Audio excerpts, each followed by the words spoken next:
It is your prisonplanet.tv memberships that fund so much of what we do here on this operation.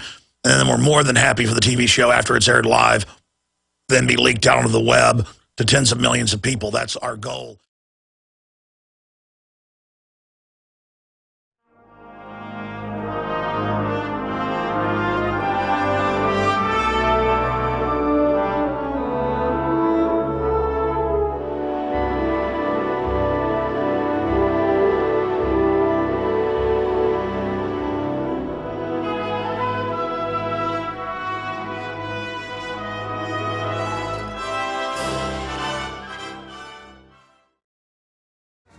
Welcome to the Alex Jones Show.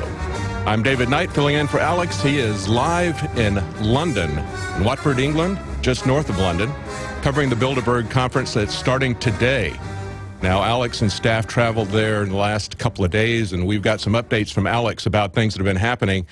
It's been pretty eventful so far, at least for Alex. Even before the elite masters arrive, he's had their minions on him like a cheap suit, even though this is supposedly one of the best hotels in the world. They're kind of acting like it's faulty towers. They canceled his reservations at the last minute with no explanation, in violation of law, in violation of discrimination law against political beliefs. And then they go there to eat yesterday before the conference has started today, and he was thrown out by security. They wouldn't even let him pay his bill for what he had so far. So we've got some video updates of that. Alex is going to be here live later on during the show. It's going to be very interesting. And there is a lot of news about Bilderberg. Michael Savage talked about it on his show. And we've got all of this information at Infowars.com/B, as in Bilderberg. You can follow all the information there as it's breaking, not just what we're covering, but what other people are saying about it as well. Now, before we start, I've got a news item here that was just given to me at the last minute from Chris Jordan, and it's going to be our trivia question of the day here. We've got the article as a deadline looms for a suspect to decrypt his laptop or go directly to jail. Now, this is coming out of Milwaukee, and we've got a judge that is ordering this fellow to decrypt the only existing copies of incriminating files. Now, are you required to do that? Think about that for just a second. Listen. Okay, your time is up. Do your rights really change based on the technology, based on circumstances? Does that negate the fact that you've got Fourth Amendment rights because you're not writing on paper, but you're writing on a computer? I don't think so. Let's look at what the Fourth Amendment says. It says that you're to be secure in your person, houses, papers, and effects. It's pretty comprehensive, don't you think? I mean, there's not really any room for wiggle, although we look at how our government is violating that in every aspect. In your person, have you traveled lately? Have you flown lately? Of course, it's going to be all kinds of travel because it's the Transportation Security Agency. It's not just the Airport Security Agency. They don't believe you have a right to be secure in your person. They deny your Fourth Amendment rights every day to everybody that's traveling. How about your houses? Look at what just happened in the Boston Marathon bombing, where they're breaking into people's houses without search warrants, demanding that they come in, pointing guns at people, pulling them out at gunpoint. What about your computers like this? Should you have to self-incriminate yourself? Well, obviously the IRS has operated for decades on the principle of self-incrimination. That's what your income tax form basically is. You sign this piece of paper saying that everything that I have just told you about myself in detail is true, and if you find anything in there that is not true, you can send me to jail. That's one of the problems that a lot of people have with complying with the IRS system, and we've got some information about the IRS system. Ted Cruz is calling to get rid of the income tax, and I'm all for that. I remember 20 years ago in the Libertarian Party, we were calling for the abolition of the income tax and the IRS, and people said we were crazy. But things change, don't they? And hopefully for the better. Maybe with all of these scandals, maybe we've gone so far that people are ready to hear the truth about the IRS, the truth about self-incrimination, the truth about our corrupt tax system, where the largest corporations, those who are going to Bilderberg, don't pay any taxes, but you, the little people, pay them all, and just enough to keep the interest payments going to our central bank. We'll be right back with more information about Bilderberg, live updates from Alex Jones. Stay tuned. Welcome back to the Alex Jones Show. I'm David Knight, and as I said before the break, we're going to be having information from Alex Jones. He's going to be joining us later in the show. He'll be doing most of the show, as a matter of fact, live from London. But we have Alex on site now. He's there with Leanne McAdoo and with Richard Reeves. Paul Joseph Watson, of course, is there, as he lives in the area. And they're going to be covering things. They've had some interesting encounters already at the Grove Hotel. But it's interesting to go back and look at the history of Bilderberg, to think about the fact that for decades, they denied that this existed. Just kind of like Bohemian Grove. You know, when Alex showed up and took a video of what was going on at Bohemian Grove and exposed what these crazy people we call leaders were doing at Bohemian Grove, it's just amazing. And yet, to this day, even though he's shown the pictures of what they were doing, you can go to Wikipedia and look up Bohemian Grove, and it says Alex Jones, conspiracy theorist, and talks about his film of what they're doing. So even when you show up and you film what they're doing, you're still a conspiracy theorist. Well, he's actually a conspiracy fact. And, when we show up to Bilderberg, it's to show people that, yes, there really is an elite world government that really is planning this stuff. And you can really see the effects of what they're doing. And we're going to take a look later on the show at the real world effects that come out of the plans that people like Kissinger and Rockefeller and the Bilderberg Group have created for Europe and for the rest of the world. Right now, in Europe, across Europe, there are riots and demonstrations. Even in Turkey, there are riots and demonstrations. People are demonstrating against the economic hardships, against oppressive governments, but especially in Europe, it's economically focused. And what they've seen are bankers. We've got some pictures here from Turkey. It's just amazing. If you've got this on video, you can see this. It's giant hordes of people. If you can imagine the Tea Party demonstrations originally in Washington, imagine that going violent. And here's a man yelling at him. He says, enough is enough. We are humans too. This is an old man. He's yelling at the cops who are in all of their armor and body armor and have their shields and everything. It really is like looking at these aerial photographs they have of these riots in Turkey. It's very much like looking at an aerial shot of the Roman Empire fighting the masses, the way they group together in a phalanx and have helmets and shields. Of course, the Romans didn't have guns and tear gas to shoot at the crowds, rubber bullets like they're shooting right now. But it's amazing to look at this and to think about the fact that, it didn't work out too well for the Roman Empire in the long run. They were eventually taken down by the crowds, and eventually they were taken down because people were just fed up with the corruption. It wasn't so much that they fell from the outside. It's pretty effective to fight people who are unarmed when you've got all the arms, when you've got well-trained soldiers who are in helmets and have shields. It usually goes your way. But it doesn't go your way when people get sick and tired of the oppression and the corruption. And that's what's happening right here in Turkey. It's happening all over Europe. You've got the central bankers imposing their rule over democratically elected parliaments and throwing out the democratically elected people there. And people are getting sick and tired of that. Now, in more recent history, even after mainstream media started covering this, and we've got an article here from the International Business Times where they talked to Charlie Skelton. He's a reporter for The Guardian, and he says the first time that he covered Bilderberg was back in 2009, a conference in Athens. And listen to what he says. He says it was a baptism of fire. He said he was chased around Athens by the Greek secret police. That's right. They don't like you being there. They're very much, it's amazing to see that every time these guys go to a conference, they go to the most expensive castle-like hotel and buy out these fantastically expensive places that cost thousands of dollars a night to stay there.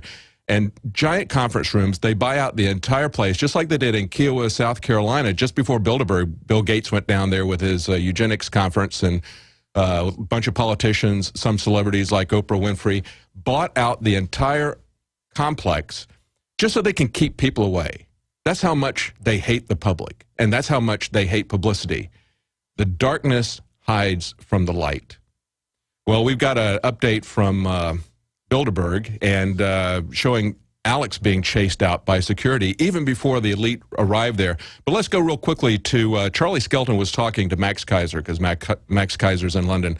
And let's listen to what Max Kaiser says about Alex Jones arriving. In London. You know, this is fantastic, because Alex, aside from being a great journalist and exposer of lots of bad things, he is uniquely Texan. He's uniquely Texan. Well, we have to get him on Kaiser Report. Absolutely.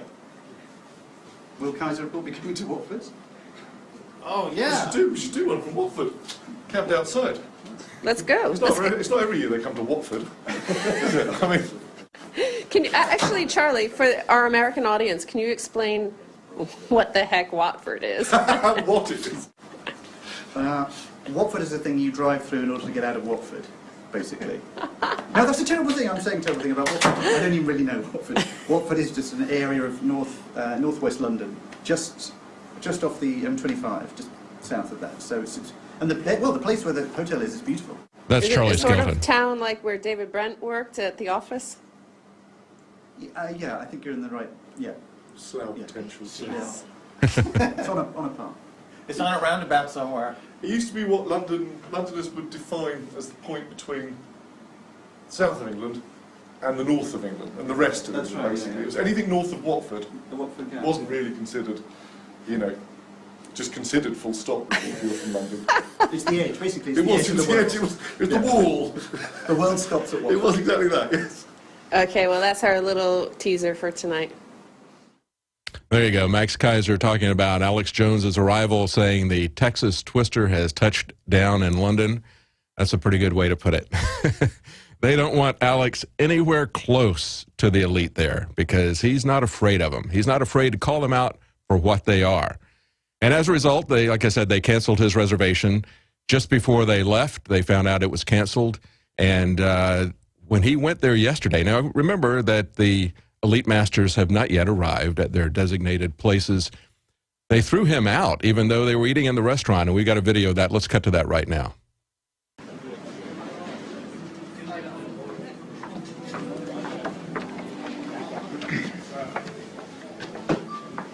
This is Alex walking down the hallway. He's holding a cell phone. Just say on tape you're kicking me out and not letting me pay for dinner. Oh, we're going to have to stay until the cops get here then. That's fine. We are asking you Where to is leave, Mr. okay? No, but I'm not going to let you kick me out of a restaurant and fall false charges of stealing. You know that's not going to happen. Well, then say that I try. We as a hotel are asking you to leave, sir. But we are leaving. I'm trying to pay for dinner. And you're saying leave without paying, right? Well, it doesn't matter. I got it on tape, so. Yeah. Where's Richard? Yeah, what have you guys done with Richard?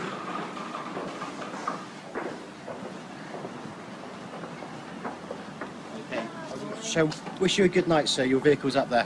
Hey, Greg, how you doing? Okay. Listen, Thank you, seriously, Alex. we just came by to get some video and stuff and eat dinner, man. It's not a big conspiracy. We're not a threat to anyone. Okay. We're Yeah, just where's trying to get Richard? some Where's pictures. Richard? Richard's up at the van. And by the way, I'm more than happy to pay my bill. Okay, we're going to be asking you to leave now, okay? Okay. Okay, so you're not going to let me pay my bill? Good night now. All right. I'm still waiting for the confirmation. The Mr. Watson, I'm cancellation. asking you to leave, okay? Well, It's leaving, our don't worry. choice that you're leaving, please. Please walk But away. it's just weird that you won't say that. Okay. I mean, you won't even let us finish, and then you won't say you're kicking. You know, just all right. You got it on tape. So there you go. There's Basil Fawlty working security at the Grove Hotel, throwing Alex out. I don't know what he did to offend them, but just like Fawlty Towers, he's sitting there eating, and they tell him that he's got to leave. And he's kind of worried that it might be a setup, that they're going to come after him for not paying his bill. So he wants to get it on tape that they're actually throwing him out and not letting him pay for the bill. But, of course, Basil won't really confirm that that's what's happening. He just keeps saying, you've got to leave, you've got to leave. So there you go. That's the kind of world we can look forward to if we let the elite run everything. The kind of world where they can just order you about and tell you that you can't be here. You have to go, and no explanation, and won't make anything clear. That's the kind of stonewalling that we've seen from them as far as reservation cancellation goes as well. Now, Michael Savage has weighed in on this, and I think he had a really good summary, short summary of Bilderberg for his audience.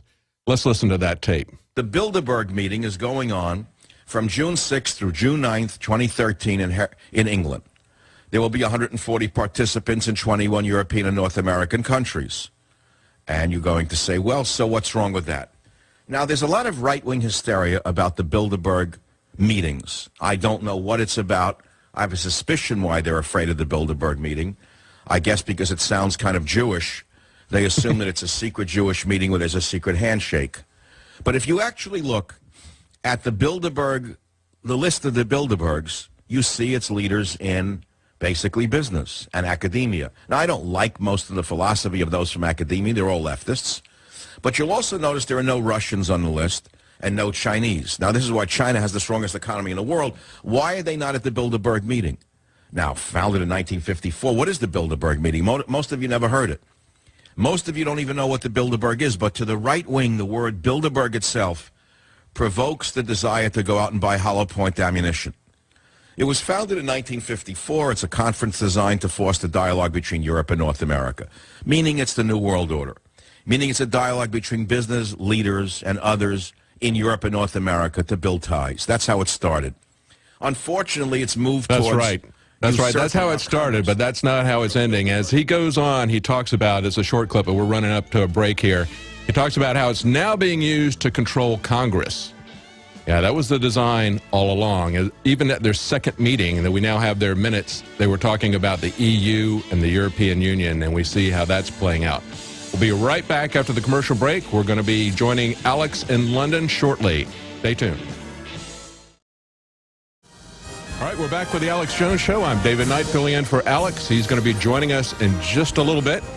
But we do have reports that are being filed from Alex. He was on site yesterday. The meeting starts today as far as people arriving. And yesterday they were making preparations.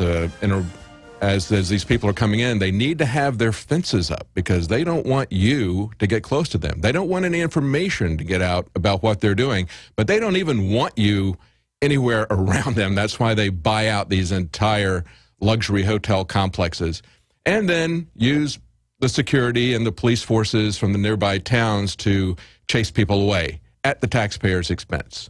You know, that's what the police are there for, right? To protect the elite from you. Well, we got Alex taking a look at their barrier of steel. He calls it the Bilderberg Ring of Steel. Let's take a look at what he found yesterday. What are you guys building? Looks like an art project or something.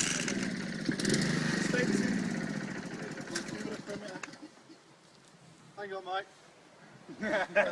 I'm just going to get a photo here. So what are you guys putting together? Just a fence. Yeah, I saw the steel grating down there. You guys are working late into the night, huh? It's all night. Oh, really? All night? Wow. Well, I'll leave you alone so you can get it done. Have a good one. So we're finished. You guys have a good one. Yeah, you too, man. Cheers. Yeah, working through the night. Got to get that up because you know what? This could be a big event. This could be very large. You've got David Icke going. You got Alex Jones there. People that are very well known in England. You've also got massive demonstrations going on just across the channel in Frankfurt. They're protesting the European Central Bank all this last weekend. They called it Blockupy. A lot of people there, thousands of people there. If very few of those could show up at the Bilderberg convention, you could have a massive crowd there, and probably will have, I would expect. There's going to be a lot of people there. So they're very concerned about that. They're busy putting up these construction projects, for those of you who couldn't see it. I mean, they're making some pretty heavy fortifications there to protect people. You know, when I look at this, I think about the power of even just one person, and Hong Kong is now marking the Tiananmen Square remembrance. It's the 24th anniversary of Tiananmen Square, and everybody remembers that iconic picture of the one person standing in front of the tank. Now, what you don't know in the West is that subsequently tanks did run over people there. They did shoot and kill a lot of people there. That part was not televised, but that was a wonderful, iconic moment when he stood in front of those tanks. And if you remember, the tank kind of made a movement to go to the left, then a movement to go to the right. And every time the tank would move, he would move in front of the tank. It's really a testimony to the power of ideas, to the power of people. And although the Chinese people haven't achieved their freedom from a ruling elite yet, they're still being used as slave labor in China. One of the ways that they do that, we went to China, I adopted my daughter from there. One of the ways they do that is to allow the Chinese people to have an increase in the standard of living. Now, certainly the people who are out in the countryside are still living in very abject poverty. And they're ruling them with an iron fist. I think it was Unwed Mothers. There was an article that it's something like 6 times their annual income. They get penalized if they have a child out of wedlock. Families that have more than one child are hit with severe economic penalty. There's a lot of poverty still in China, but they're so poor after Mao's policies, after he ground them into the dust, after he killed tens of millions of people, after the Great Famine, which he called the Great Leap Forward. David Rockefeller, talked about how this is the most important and successful revolution and social reform program in human history. David Rockefeller loved the Chinese oppression under Mao. That's what he would like to see happen everywhere. He wants to see population controlled. He wants to see people controlled. But there's a lot of power in what one person can do. But listen to this Chinese fellow who spoke earlier this year at a Massachusetts state gun rally talking. He was at Tiananmen Square when it happened 24 years ago. And he was talking about people there as to why you don't want to give up your Second Amendment rights in this country. And here's what he had, a little bit of what he had to say. This past Monday, I decided to visit the Lexington Green to pay my tribute to Captain John Parker. As I was walking on the green, I thought to myself, you know what? The founding fathers of the United States and Chairman Mao had one thing in common. They all thought guns are very important political instruments. However, their similarities ended there. Chairman Mao wrote in one time, he said, political power grew out of barrel of a gun. And he also wrote, the party shall... Welcome back to the Alex Jones Show. I'm David Knight, filling in for Alex, but Alex is going to be joining us very shortly with live reports from Bilderberg. He's going to be doing the last 2 hours live from England, just outside of London, Watford, UK. Whereas we've already talked about, we've got the hotel staff there is acting a bit like Faulty Towers, running Alex out of the restaurant even without allowing him to pay the bill. It's pretty amazing. And the conference hasn't even started yet. People don't even start arriving. Our grand lords do not start arriving until today. But even yesterday, we have to get the rabble like Alex Jones out of the way. And we were talking just before the break about how this is now the 24th anniversary of Tiananmen Square, that iconic picture of the guy standing in front of the column of tanks. And what we didn't talk about is the fact that still in Beijing, even though there are celebrations of it in Hong Kong, with a lot of people there attending a candlelight vigil because it is a very solemn occasion. A lot of people were killed by the military. Not everybody, we always see that picture of the guy standing in front of the tank, but a lot of people did die there. But in Beijing, police blocked the gate of a cemetery housing victims of the crackdown on a pro-democracy demonstrators as part of a sweeping annual effort to bar commemorations. You have to understand that China was used by Rockefeller and the New World Order. There is a massive transfer of wealth.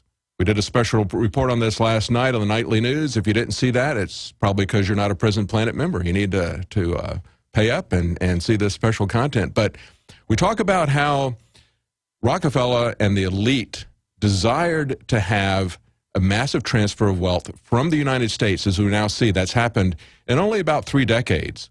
We see pretty much most of the manufacturing capacity of the United States.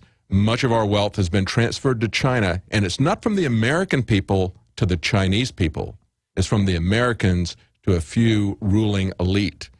The Chinese are not out of the woods yet. They are still under the oppression of Mao-like rulers in China. I've seen it. I've been there. The people who are getting a better standard of living, who've moved out of the countryside, they see their standard of living go up. It pacifies the population somewhat, but they are working under what everybody else would consider to be slave conditions. They still have a working slave population that is serving the multinational corporations. These same leaders, these multinational corporations that are going to Bilderberg. An article on Infowars.com says, congressional report proves that taxpayers are subsidizing Walmart employees. A congressional report released Thursday confirms what many Americans have suspected all along. Taxpayers are subsidizing Walmart's workforce. The running joke that says, for every dollar you save at Walmart, you spend $2 more in taxes isn't far off the mark. And it says further down, they estimate that a single 300-person Walmart supercenter store in Wisconsin likely cost taxpayers at least $904,542 per year.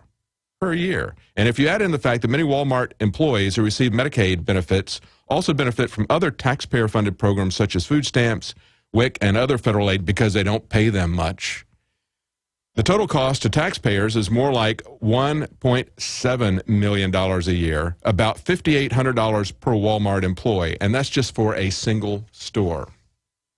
You see, the whole point of most of what the government does is to transfer wealth, and it's not between different classes as much as we are led to believe by this false left-right paradigm. The primary transfer of wealth is from people to a few ruling elite. We can see that more clearly every day as we see what's going on. Look at this article from the London Guardian about Amazon and Google chiefs joining other corporate tax avoiders at the Bilderberg confab. Now, out of the 140 participants, you've got a lot of the largest companies like Amazon.com, Google. They don't pay any taxes. I don't know about Amazon, but I know Google hasn't paid any taxes. Apple pays virtually nothing. There's a big scandal going on in the UK about that. The whole point of the tax code is to transfer wealth to the government so they can redistribute it in large amounts to companies like Walmart or to Google or to other insiders who are giving a nice tithe of that to the politicians who transfer the massive amounts of money to them. And I think it's about time people have had enough of this, enough of the IRS, enough of this corrupt system. And when we see the IRS being used as a weapon, that's gotten everybody's attention. What they haven't seen is this massive redistribution of wealth. And what they haven't paid attention to is the fact that going back as far as the Reagan administration, first thing he did when he got in was he created the Grace Commission. He had one of the top accounting firms go in and take a look at where the money was coming from and where the money was going. And what he found out was that all of the money that we pay in income tax just went to service the debt. In other words, to the Federal Reserve, to the private central bank. The Federal Reserve was created at the same time the income tax was, and what we've been on is a 100-year interest-only balloon note. And they're using that balloon note. They're calling it due now across Europe, and they're going to do it here in America. They're going to say, time's up. Your balloon note is overdue. We're repossessing your country.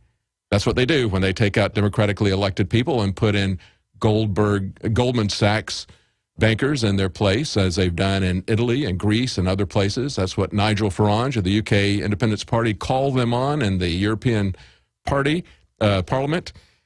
And so it's about time that somebody starts talking about getting rid of this corrupt system. We always said, when we talked about it in the Libertarian Party, that it's not about revenue, it's about controlling you. That's what the income tax is there for. And it's there to send money to the banks. They don't care as long as they get their interest payment each time. They're going to keep compounding that. They're going to encourage you privately to go into debt. If you're a college student, you're going to get those credit card offers. They're also going to do the same thing with each and every country because they want every country indebted to them. And when they screw up, when their massive derivative schemes fail, they have the government assume those debts and then turn around and say, well, government, you're now insolvent, so you've got to turn over real assets to us. It's amazing. They use their failures to take over the sovereignty of countries.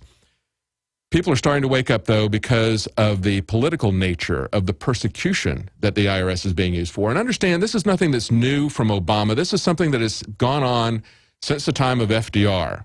We've got documented cases of virtually every president using the IRS as a weapon against their political enemies. It's just that Obama has done it more openly, more pervasively, more unashamedly than any other president has ever done. Used to be when you'd get caught doing this, like Nixon did, you would get impeached, you would get thrown out. But nothing happens to Obama no matter what he does. Talk about a Teflon president, that's the guy. But people are starting to wake up. Here's what Ted Cruz had to say about abolishing the income tax. Joining me now in the hot seat, my old friend, Republican Senator Ted Cruz. Senator, thank you for joining us. We go way back to the old days, the Texas Solicitor General days, if I'm not mistaken. Senator, you're leading the charge to abolish the IRS. I think that's a fantastic idea. Tell us your plan. Well, look, we have seen in recent weeks that the IRS has not honored its trust with the American people, that the Obama administration has demonstrated a willingness to use the machinery of government to target their political enemies. And that's wrong. It was wrong when Richard Nixon did it, and it's wrong when Barack Obama did it. And it is a manifestation of too much power in the federal government. When the federal government has that much power in our individual lives, it's an invitation to being abused. And I think we ought to abolish the IRS and instead move to a simple flat tax where the average American can fill out our taxes on a postcard. Put down how much you earn, put down a deduction for charitable contributions for home mortgage, and how much you owe. It ought to be just a simple one-page postcard and take the agents, the bureaucracy out of Washington and limit the power of government. I have a hunch you might get bipartisan support for an idea like that. Well, it seems to me we should, because it's about empowering the people. And that ought to be a bipartisan value. That ought to be something Republicans and Democrats can both embrace. Absolutely. Absolutely. It ought to be bipartisan. You know, when we see Rachel Maddow, we see Sean Hannity, what they use is this scandal. They say, Rachel Maddow says, well, but Bush did it. Bush did that, so Obama can do it. Or if Hannity is in and somebody points out that Bush did something, he says, well, Bill Clinton did it, so we're okay with that. No, let's look at this and say power is being abused. Ted Cruz was exactly right. When you concentrate power, you're going to get concentrated corruption, and that's what we see. And so let's say bipartisanly that we want to get rid of this. This is something we don't need to have. And as I said before, it's not about revenue, it's about controlling you. They can collect taxes anonymously. That's what a consumption tax is. That's what a sales tax is. It's simple. If you've ever run a business, you know that the income tax that you've got to calculate, when you fill that out, that's a tremendous amount of work and expense and legal jeopardy, because you're signing your name to this thing in violation of you're signing away your Fourth Amendment, Fifth Amendment rights. And so it's a very troubling thing the way the income tax works. But a sales tax is very simple. It doesn't take any time at all to do a sales tax if you're a merchant. All you do is just look at your gross revenue. Anybody that runs a business can determine what their gross revenue is. That's not very difficult to do.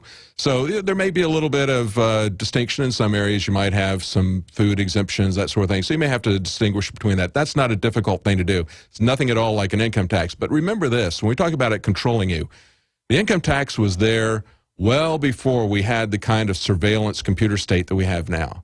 The income tax was there, and that gave the government an opportunity to go in and look at everything in your personal and private life. It gave them an opportunity for discovery. It gave them an opportunity for investigation. It also gave them an opportunity to control the population, giving them carrots and sticks, making them do this, making them do that. And those kinds of carrots and sticks were always done in the service of larger corporations. So it's time that we all wake up and look at the abuse of power, look at the way the income tax has been used to control us. Now, Ron Paul always said he didn't care that much about the form of taxation. He said if you get your taxes down to a low enough level, you don't really care how those taxes are being applied. There's a lot of truth to that.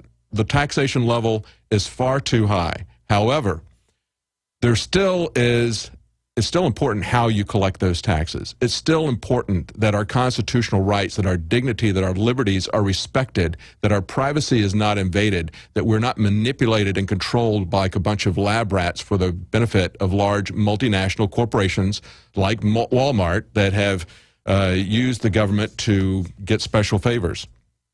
And I hear that we've got Alex Jones on the line right now. He's going to join us. Alex, you there?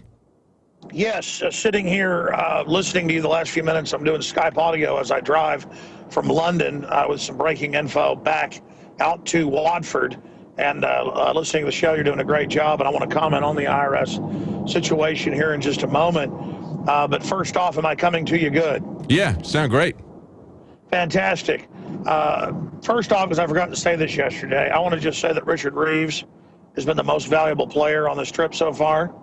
And he's sitting right next to me. And Richard, say hi to everybody. Hello, everybody, and welcome to London. We are broadcasting live, obviously, and Alex is going to be giving you a big breakdown later on all the news of the day. Anyways, there is Richard Reeves, and I intended to be back, but we hit traffic that was going half a mile an hour that got us about 30 minutes behind. So we're almost back to the hotel where we're staying. I'm going to meet with the head police people tonight. I've got a lot of breaking news, but I'm going to get that out at the bottom of the next hour after we set up video Skype. And I actually have my notes in front of me and can punch up some of the emails and things that I have on my phone. So I've got to go over some of my notes and things. I'll be back in about 15, 20 minutes to the hotel, and then we'll connect up, and I'll be ready at the bottom of the next hour with a bunch of breaking news, focused info, but not just Bilderberg. I've got some other important news that I want to cover as well. But just getting back to David Knight there and the viewers and listeners in the studio, big breaking news in the United States and North America when the #1 news site, drudgereport.com, linked yesterday and today, top link, last time I saw it a few hours ago on the left-hand side, to the Bilderberg list and to their agenda. I want to go over what their agenda is code word for. That's a big deal when something like that is out in front of everybody, where you have all these world leaders meeting in secret and then basically trying to tell the public that it doesn't exist. That's the big issue, is exposing that the puppet masters exist. That's a big victory that they've been denying it exists, that we forced it. That discredits them. But Bill Gates, we've confirmed, this is usually how they do it. It's not who's on the list that's important every year, about 125 people. There used to only be about 20 extra people that they tried to keep secret that were there. That's usually the illegal type stuff, where they're going to be meeting with regulators and people that are there. So you don't want that behind the closed door meeting. That's why they'll have people that try to sneak in, like Obama, like Hillary 5 years ago. Well, we've confirmed Bill Gates is in London in a few days, and you can bet your bottom dollar we'll try to sneak in. That's why they cover their faces with newspapers.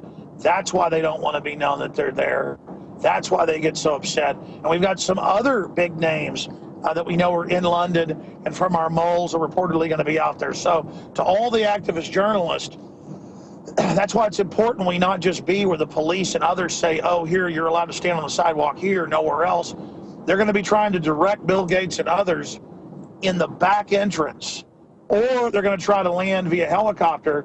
I saw them out getting some marks out, and we tried to get footage, but I was going to try to go out there later, but then they caught us last night and threw us out. But I saw what looked like helicopter marks they were putting out on the front lawn. And again, it's a huge compound. Just the main acreage around the hotels, over 300 acres. And there's over 1,000 acres just for the golf course. There's several big pieces, but bottom line, that's why it's important that we get activists everywhere breaking up places, doing, splitting up our starting reporters. to break I've up got 6. I'm sorry, how much of that were you able to hear, David? You said it's important that we get everybody out there, and you started to say that you've got reporters there, but go ahead. You got about 6 reporters? That's why Alex Jones is not the most important person here.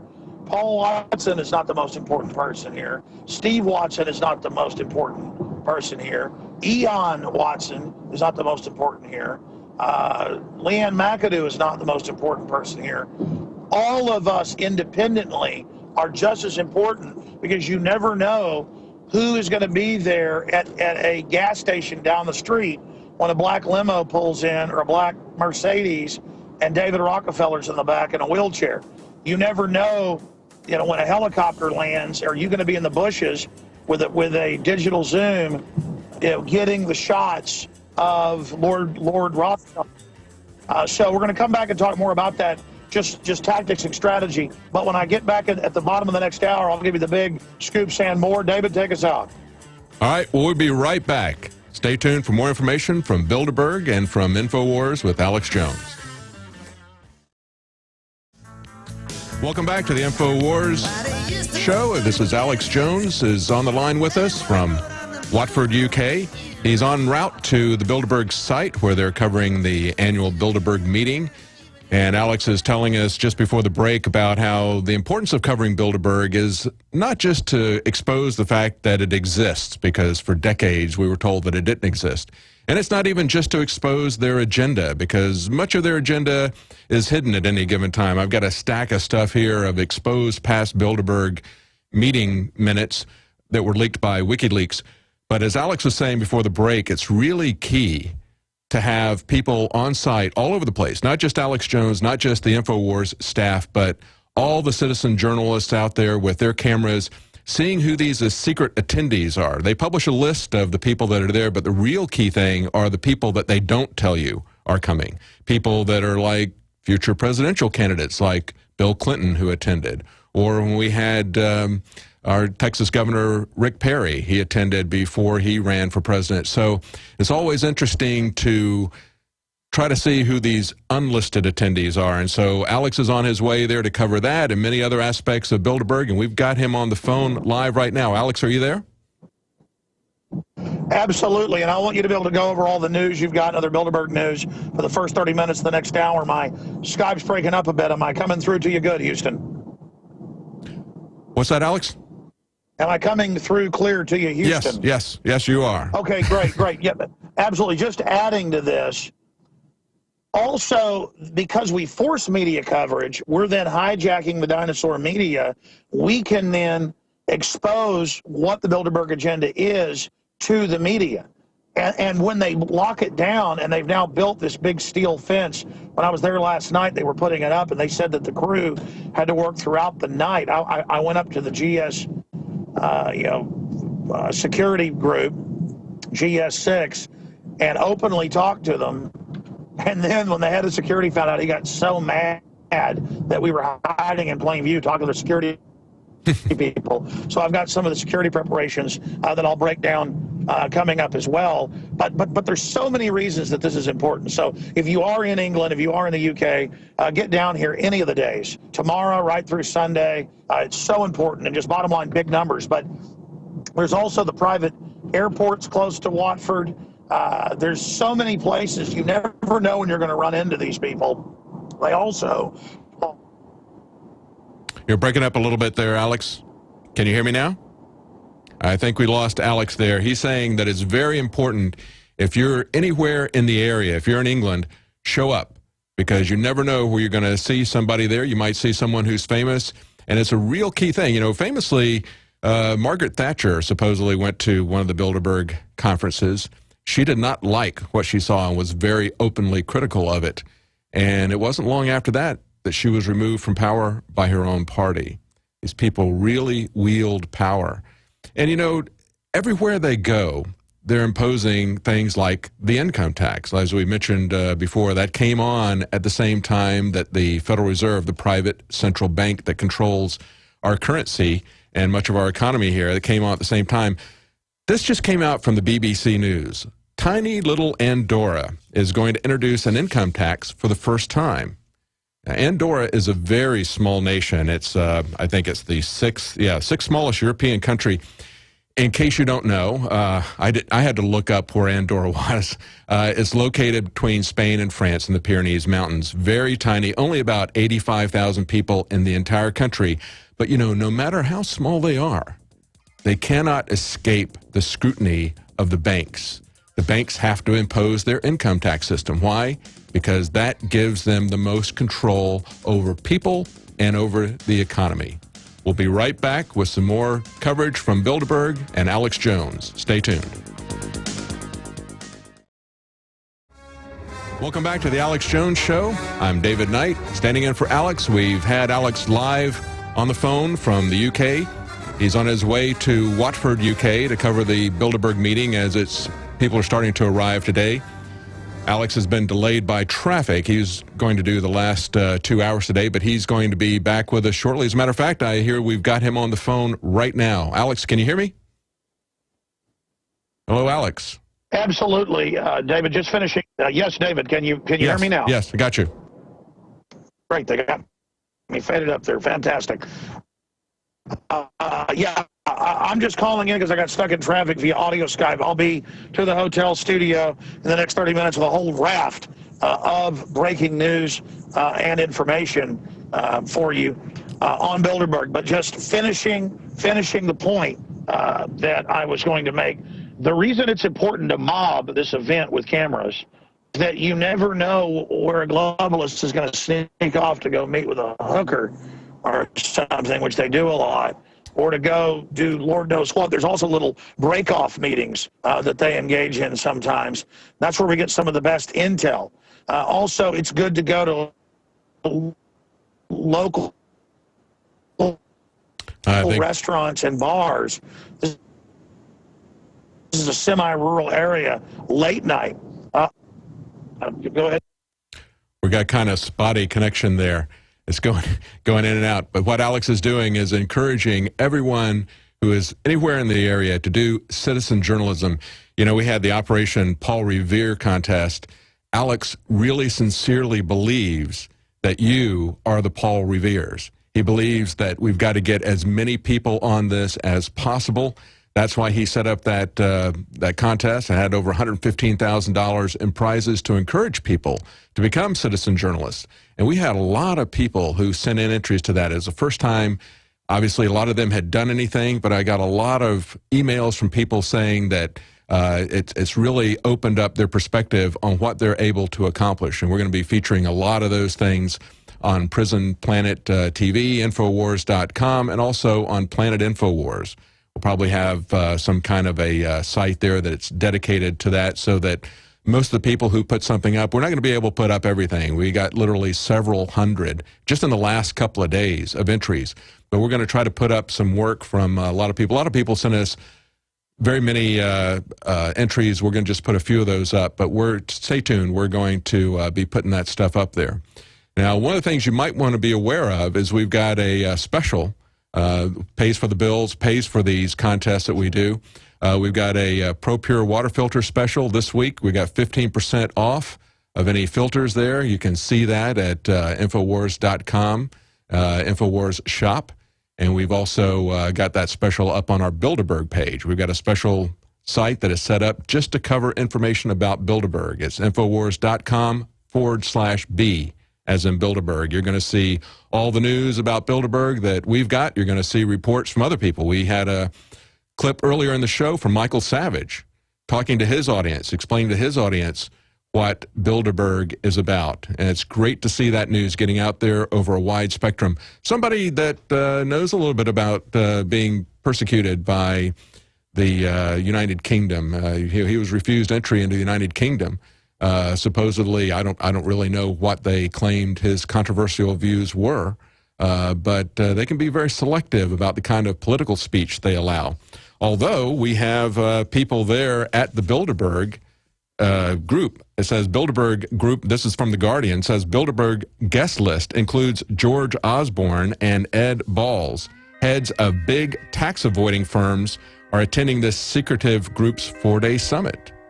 Sounds familiar, doesn't it? The same guys who create the taxes for us and create the income tax systems for us don't pay any taxes. They just use that system to transfer wealth to their companies.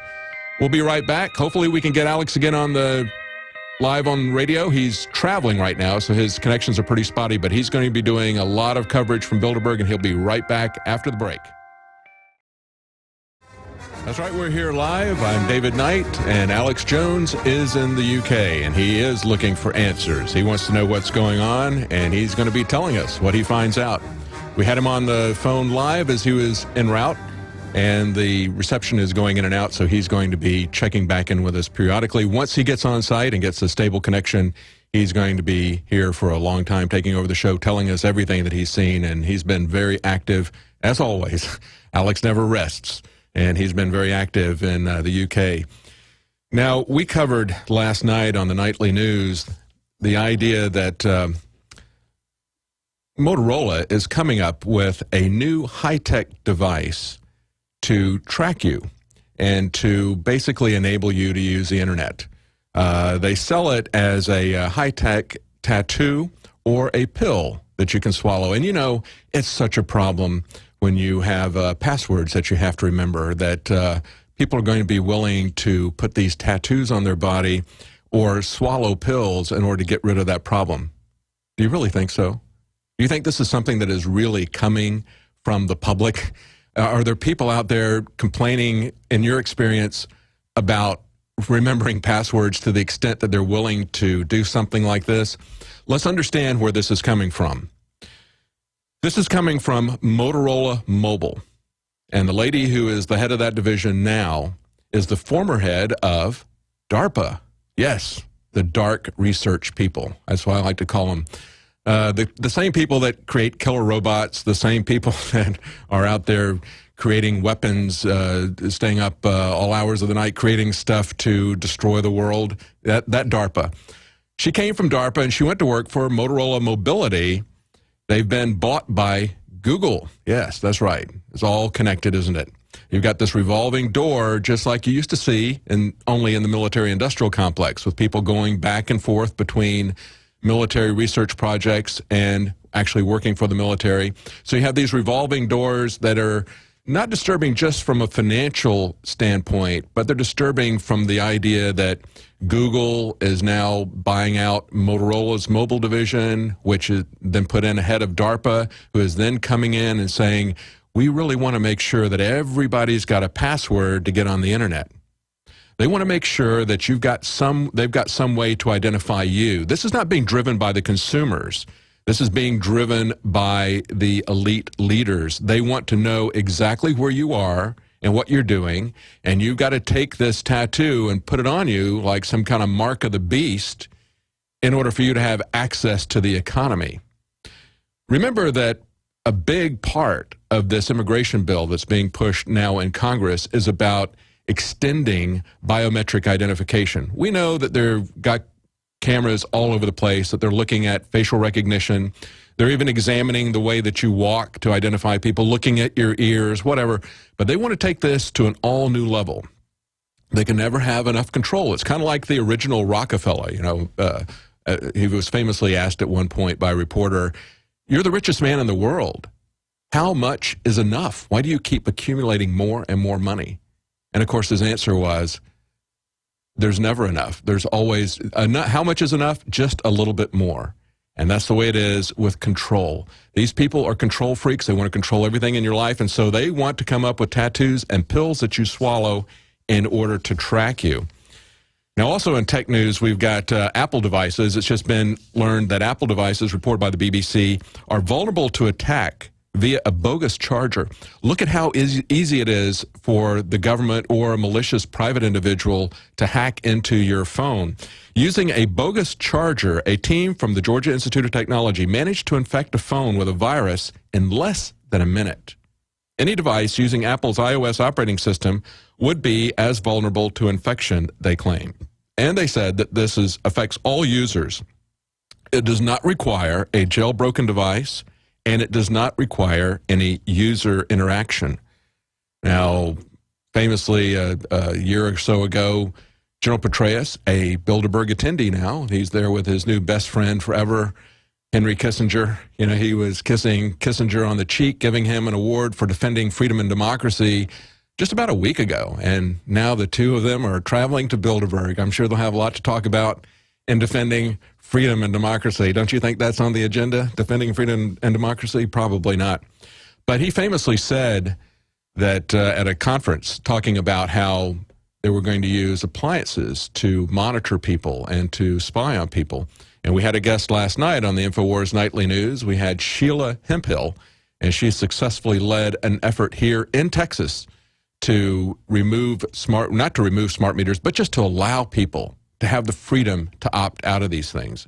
And we talked about that. If you haven't seen that report, that's a very good, very informative interview If you know people that don't know why smart meters are dangerous, you need to show them this interview, because what we do is we talk about the health issues, we talk about the privacy issues that I just mentioned, and there's many other privacy issues, but we also talked about the economic issues.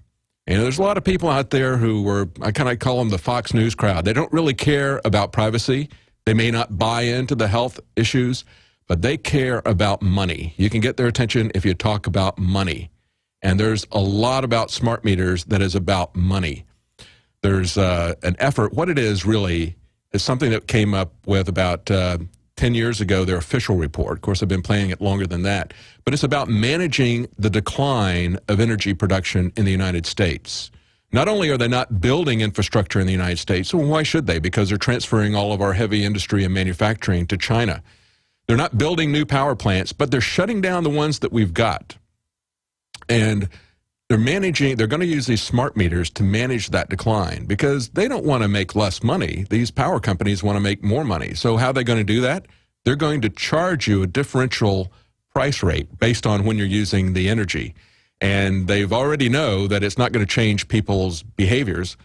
Certainly everybody is going to work at about the same time, so those are peak hours, and people are getting up and getting dressed, taking showers, cooking.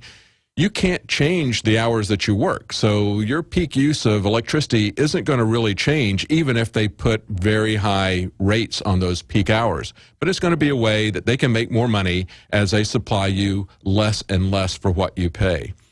Now, along that line, there's a massive protest in Tokyo.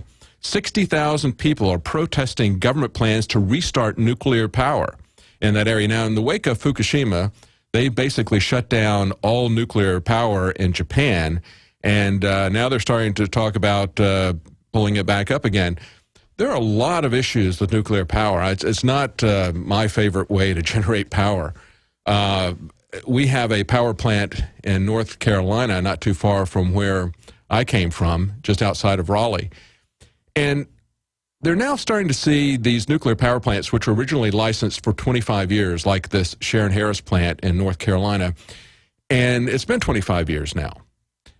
And they're not doing anything to change the power plant. They just said, we're going to extend the license. We're just going to, by fiat, say that it's safe, and we're going to extend it for another 10 years, 20 years, 25 years. Who knows how long it's going to go? It'll probably go indefinitely, or until it melts down or they have a major accident like Fukushima. And it was within less than a year after they said, we're going to just ignore this 25-year limit, that they had to shut the entire plant down because they found technical problems that could result in a very dangerous leak there. So that entire plant, as far as I know, is still shut down. That happened a week or so ago. But the real problem with nuclear power is not even the accident issues that you see there, but the fact that you have no way to dispose of the nuclear waste. Look at what the real issue at Fukushima was. The real issue is this pool of on-site stored waste. And once these nuclear power plants operate for a number of decades, the actual power plants themselves become so irradiated that they have to cease operation. They have to shut them down and disassemble them, and the components of the buildings actually become more nuclear waste, along with the spent fuel rods. These are things that have to be managed, that have to be controlled, that have to be contained for tens of thousands of years. Now, apart from the health issues, apart from the technical issues of doing that, let's go back again for the Fox News crowd to the money. Let's talk about the money. Who's going to pay for the constant containment and monitoring of that? Apart from all the health risks that can happen, and we've seen now with Fukushima what can happen if you don't keep those spent nuclear fuel rods contained. Unfortunately, we're shutting down the power plants, the old fossil fuel power plants. We're shutting them down at an alarming rate, and we're seeing electricity rates go through the ceiling, and those are not clean power. We can build clean power plants from fossil fuels. They're not a perfect solution, but when you look at these other types of solutions, they only look worse. It's really sad to see what's happening to the power industry base here. But of course, as I said, when you've got manufacturing being transferred across seas, we don't, I guess, need to have that much electricity, and you're going to see consumers paying a lot more for electricity as the primary users of electricity, manufacturing gets shut down. Now, in other news, we've got emails of top Obama appointees remains a mystery, according to My Way reporting here. They say that some of President Barack Obama's political appointees, including the Cabinet Secretary for the Health and Human Services Department, are using secret government email accounts they say are necessary to prevent their inbox from being overwhelmed with unwanted messages. Sure, that's why they're doing it. They're worried about spam, right?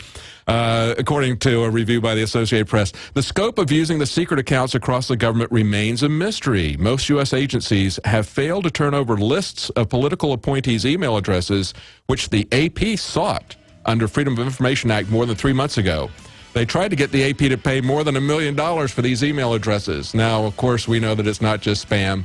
They're trying to hide what they're doing, just like they're trying to hide at Bilderberg. And we're going to be right back after the break. We're going to be with Alex Jones. He's going to be live on Infowars Radio here, talking about what he sees in England at Bilderberg. Coming right up. Stay tuned. That's right. I am a man of constant sorrow. David Knight here for Infowars, and Alex Jones. He's going to be joining us at the bottom of the hour from Bilderberg in Watford, UK. Right now, Alex is on the road, caught in traffic there. Hopefully, they're not having any trouble figuring out which side of the road to drive on. That's always an issue if you've been over there. And I'm sure British people have the same problems when they come here. We've got some information about Bilderberg, and if you want to keep up with what's going on there, go to Infowars.com/B. That's B as in Bilderberg, and we have constant updates there, not just from what we're covering, but as other people cover Bilderberg. We have something that we talked about earlier today. We had a clip from Michael Savage, who was explaining to his audience what's really going on with Bilderberg and why we should be concerned. Some breaking news here from Steve Watson, who reports that a no-fly zone has been enacted over the Bilderberg meeting. Police regard the confab as a potential terrorist target. Well, there may be some terrorist planning going on there. I don't know. That doesn't seem to be their style. Usually what they like to do is they like to go incrementally. We have another article here from Urian Masin, who talks about Bilderberg's 60-year trajectory has been exposed. And this subtitle that he's got here on the article is what's really key. He says, incrementalism is the key to Bilderberg's long-term agenda. That's right, incrementalism. It's not only key to their agenda, it's the key to their success. Leaked minutes from Bilderberg meetings in the past from WikiLeaks show that the first meeting was in 1954, and we don't have those minutes from that meeting. But the next year, 1955, they were working in detail on both the European Union and the EU, and we see what's happened with that. And there was an interesting video submission in Operations Paul Revere that we featured at the end of last week. It's called Blockheads, and the guy who put that together, the filmmaker, had some very good, it was good, very good narrative in it. One of the first things he talked about in the introductory piece was Gaddafi and why he was taken out.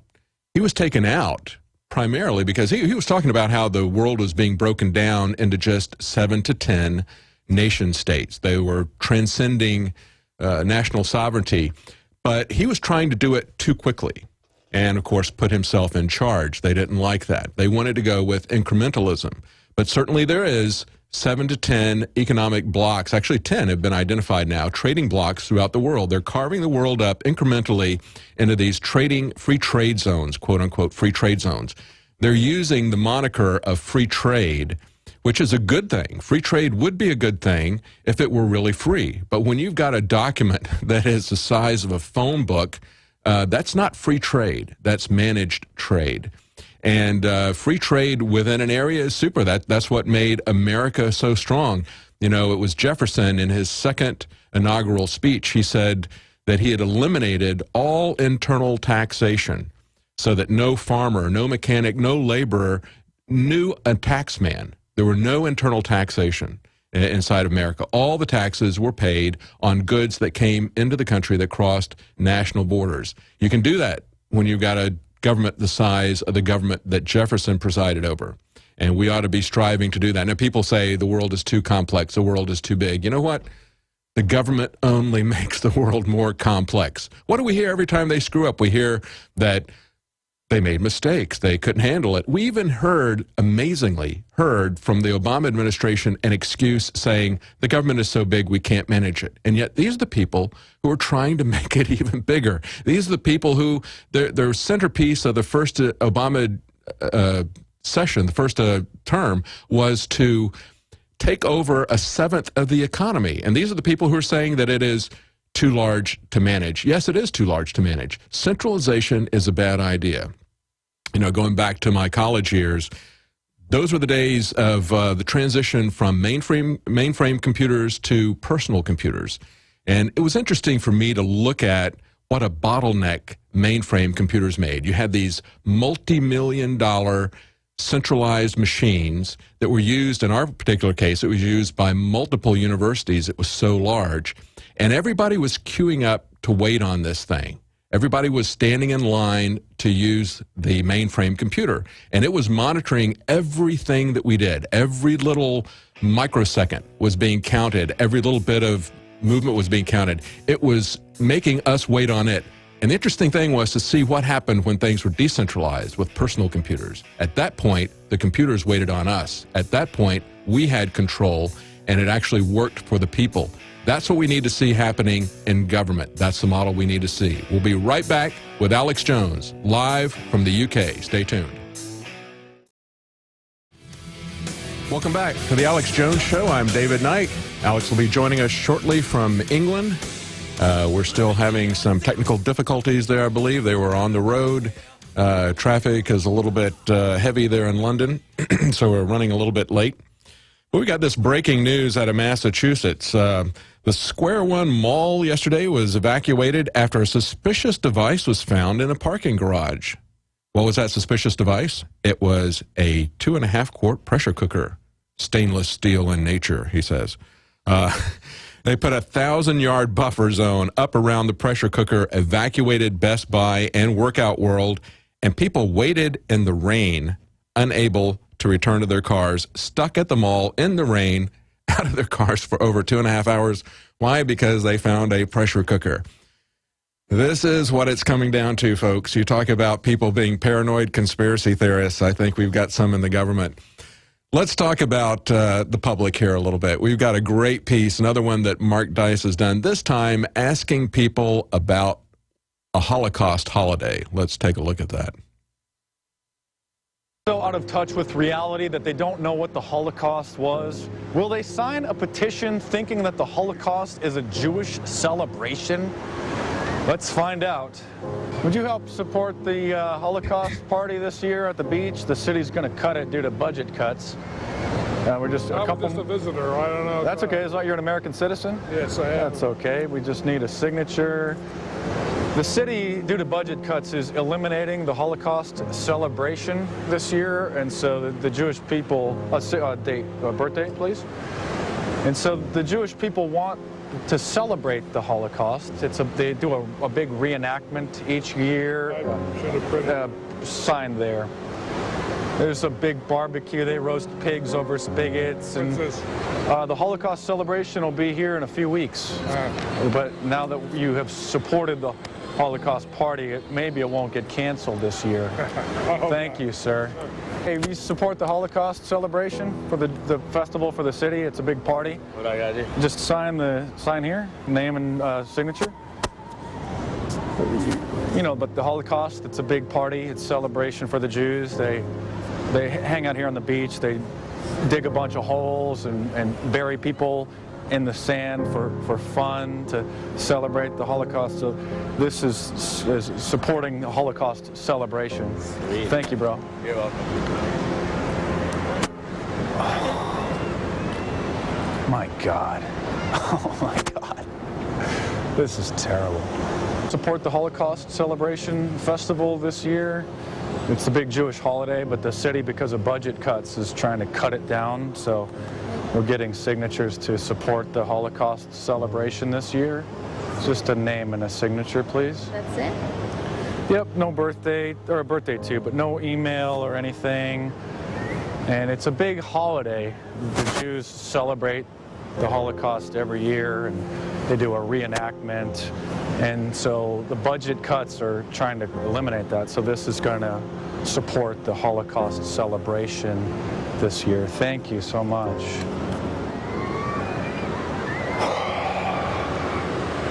Every year the Jewish people do a reenactment and have bonfires and things, and thank you. Are you on vacation? Yeah. Oh, nice. Yeah. Get some sun while you're here.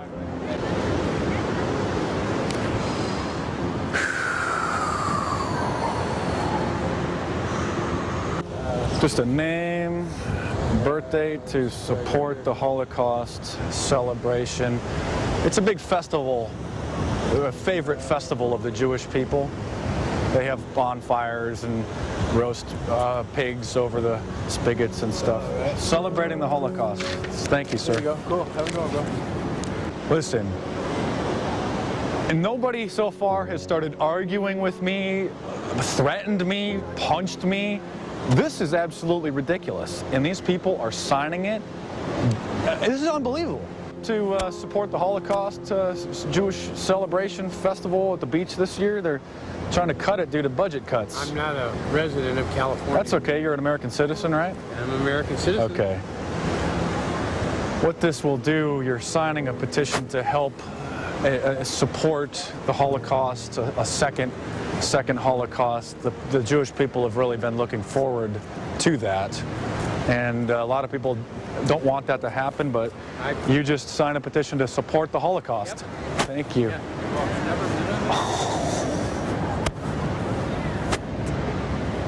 It's going to be a lot of Holocaust reenactments. Signature?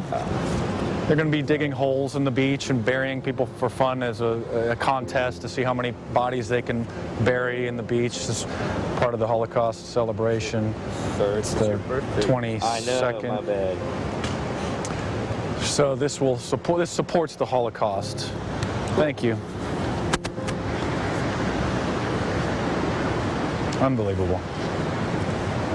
You ever see when people dig a bunch of holes in the beach and bury people? There's going to be like you're going to see how many bodies they can bury in the beach. It's this old Jewish tradition, in the sand and stuff, and barbecuing. It is truly amazing. It is truly amazing. In the ovens and stuff. You know, Thank we you look at how dumbed down people are here in the U.S., and it's just amazing that they're so pacified, and they'll take this stuff no matter what you tell them. You sitting there telling them we're going to do fake body burying in the beach and everything. I mean, it's just people are just so pacified here in America. Well, we've got Alex live now. We've established connection. He's in Watford, UK, covering the Bilderberg. And Alex, are you there? Absolutely, David. Again, thanks for doing a great job, as you're going to be doing all week, sitting in. Next Monday when I return, while I'm flying back in, we're going to have Mike Adams doing the whole 3 hours. And again, I just want to thank you and the whole crew for doing a great job, and everybody that supported Infowars.com and PrisonPlanet.tv over the years to allow the real alternative media to actually come here and expose this. This is a huge victory, but there's so much Bilderberg news, and I got here about 40 minutes late because of traffic. We'll know better tomorrow. That I'm going to cover Bilderberg in depth with you at the start of the next hour. Then we're going to have Leanne McAdoo and Paul Watson in studio with us here on the road, here in the hotel studio, to break down what they've witnessed, what they've seen, their take on things. And I have some breaking news. But during the next break, I need to reflect on it, write it down, pull some of it up, because I literally just got connected in here about 5 minutes ago and was listening to you talk about Mark Dice. So I'm going to cover all that Bilderberg news in the third hour. And then I've got some other obvious, big world news, military news. They're pushing chemical weapons in Syria again when it's admitted that it's the al-Qaeda rebels that have it and are using it. And I'm no fan of Assad, but as dictators go, he's kind of like a Hugo Chavez type. Does some corrupt things, but is nothing compared to the globalist. And we're offensively attacking their country and putting people in, I don't want to exaggerate, but I've said like 10 times worse. And then I've thought about it and I go, wait, Al-Qaeda is not 10 times worse than Assad, who's killing nobody before all this started. They're literally hundreds of times worse. If you look at all the mass murdering they do all over Africa, the Middle East, attacking southern Russia. When they take over a country, they kick women out of college, put burqas on their heads, sexually mutilate them. And I was just thinking about how just about 20 miles from where I sit is another famous town north of London that Watson's been to. He says it's not right-wing propaganda, where Muslims on the street go around telling women who are even non-Muslim, getting in their face, you better put on a burqa, you better not wear that skirt. And about 40% of the population is Muslim in that town. So I'm intending to go over there, not saying Muslims are bad, but pointing out how the most radical of Muslims are being Saudi Arabia-backed, British government-backed, French government-backed, NATO-backed, U.S. government-backed. And as much as some right-wingers, just say kill all the Muslims, let God sort them out, they need to understand, folks, our government and NATO takes the radical, really nasty Wahhabists. We've had Syrian girl on, who herself's a Sunni but hates the Wahhabists, and put them in your country to blow up your mosque if it's not Sunni, or Sunni they like. They bomb other Sunni mosques that aren't crazy like they are, or if you're Shiite, or if you're Wahhabist. I mean, this is a Wahhabist attack on everybody, and so I want to get into that because it just hits me when you come to a country like the UK or England, a part of the UK, where there are, from what I've seen, as many Muslims as there are English people. And, they're here. A lot of them have embraced the culture and Magna Carta and things. But the whole point is this Wahhabism does not match with the Bill of Rights Constitution or the Magna Carta 1215 it flows from. And I know you're a student of that as well, David. And look, I'm all for having an open culture, but I don't want Al-Qaeda around, and I'm tired of it being protected and then used to take our liberties. So we're going to be talking about some of the big developments because they have it all over Sky TV here. They're Fox. As I walked in the building, the hotel, they had it up there with Carney, saying, oh, we're going to do something, about chemical weapons in Syria, breaking, oh my gosh. Just amazing. So that's all coming up. But I want to say something about the Mark Dice piece that we posted on Infowars.com last night and that we just aired here for the radio listeners. People who are radio listeners should go to Infowars.com. It's up in the tile section, and they should watch it to see it. It's even more powerful. And, of course, the trolls are in the video saying, how dare you make fun of the Holocaust? Or they're saying, or they're saying the Holocaust didn't happen. Both sides. No, Hitler killed millions and millions of people. No one knows for sure, but it's estimated that Hitler killed around, because of the war, 20 million people, and millions of Jews and millions of other groups, millions of other people. Basically, anybody that didn't roll over. And the fact is that to show how dumbed down the public is, especially in LA, there have probably been, let's not exaggerate, 200 Holocaust movies since World War II, 300, 400, it's probably a lot more. And I'm sure that number's been tabulated. We can search, how many Holocaust movies have been made. So despite that fact, if I seem distracted, they don't have air conditioners here in England. And in our hotel, we have the windows open, and a giant yellow and green hornet just flew through the window and over to me right behind the Skype camera and was hovering, looking right at me, and then just shot back out of the window. Sorry, it takes a lot to distract me. It just had a hornet literally a foot and a half in front of my face, and just right here. Getting back to the whole Holocaust situation.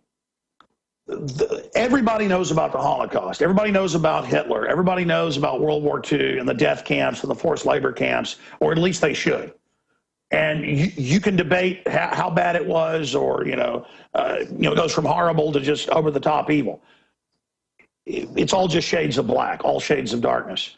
But everyone, you would think, even in dumbed down California, would know about the Holocaust. And he's going, listen, we want to reinstate the Holocaust by the second half of the video. And he said he had like 20 minutes of this. He just cut it down to 6, but he said everyone, basically. No one got mad. No one got upset. No one got threatened. No one got offended. He just said, we're going to reinstate the Holocaust because Jews love it and they want to experience it again, and they want to roast pigs. Everybody knows that practicing, Jews, Hebrews don't eat pork. Neither do Muslims, a lot of other people. The point is, everybody knows that. So he's giving them hint after hint. We're going to bury him. We're going to have mass buryings. We're going to mass burials, and all of them all of them agreed and signed the petition to bring back the Holocaust and roast pigs over Jews in pits. And it just shows how incredibly dumbed down and lazy. But these aren't just stupid people. That's not even the main issue. Sure, their IQs have been reduced.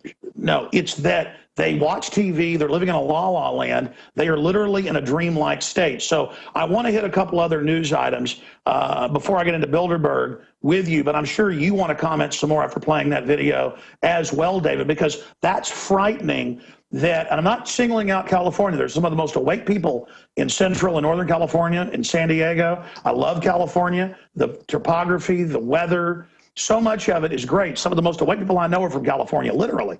I mean, we're on 6, 7 stations in California, 2 of them in Santa Cruz.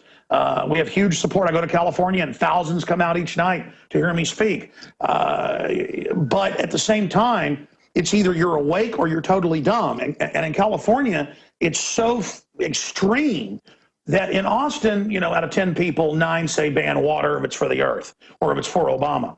There, all of them say ban water. I would imagine in Austin, if I went out and said, you know, let's bury Jews, let's bring back the Holocaust, please sign a petition, I'd probably get punched in the nose by the 5th person. There, I talked to Mark.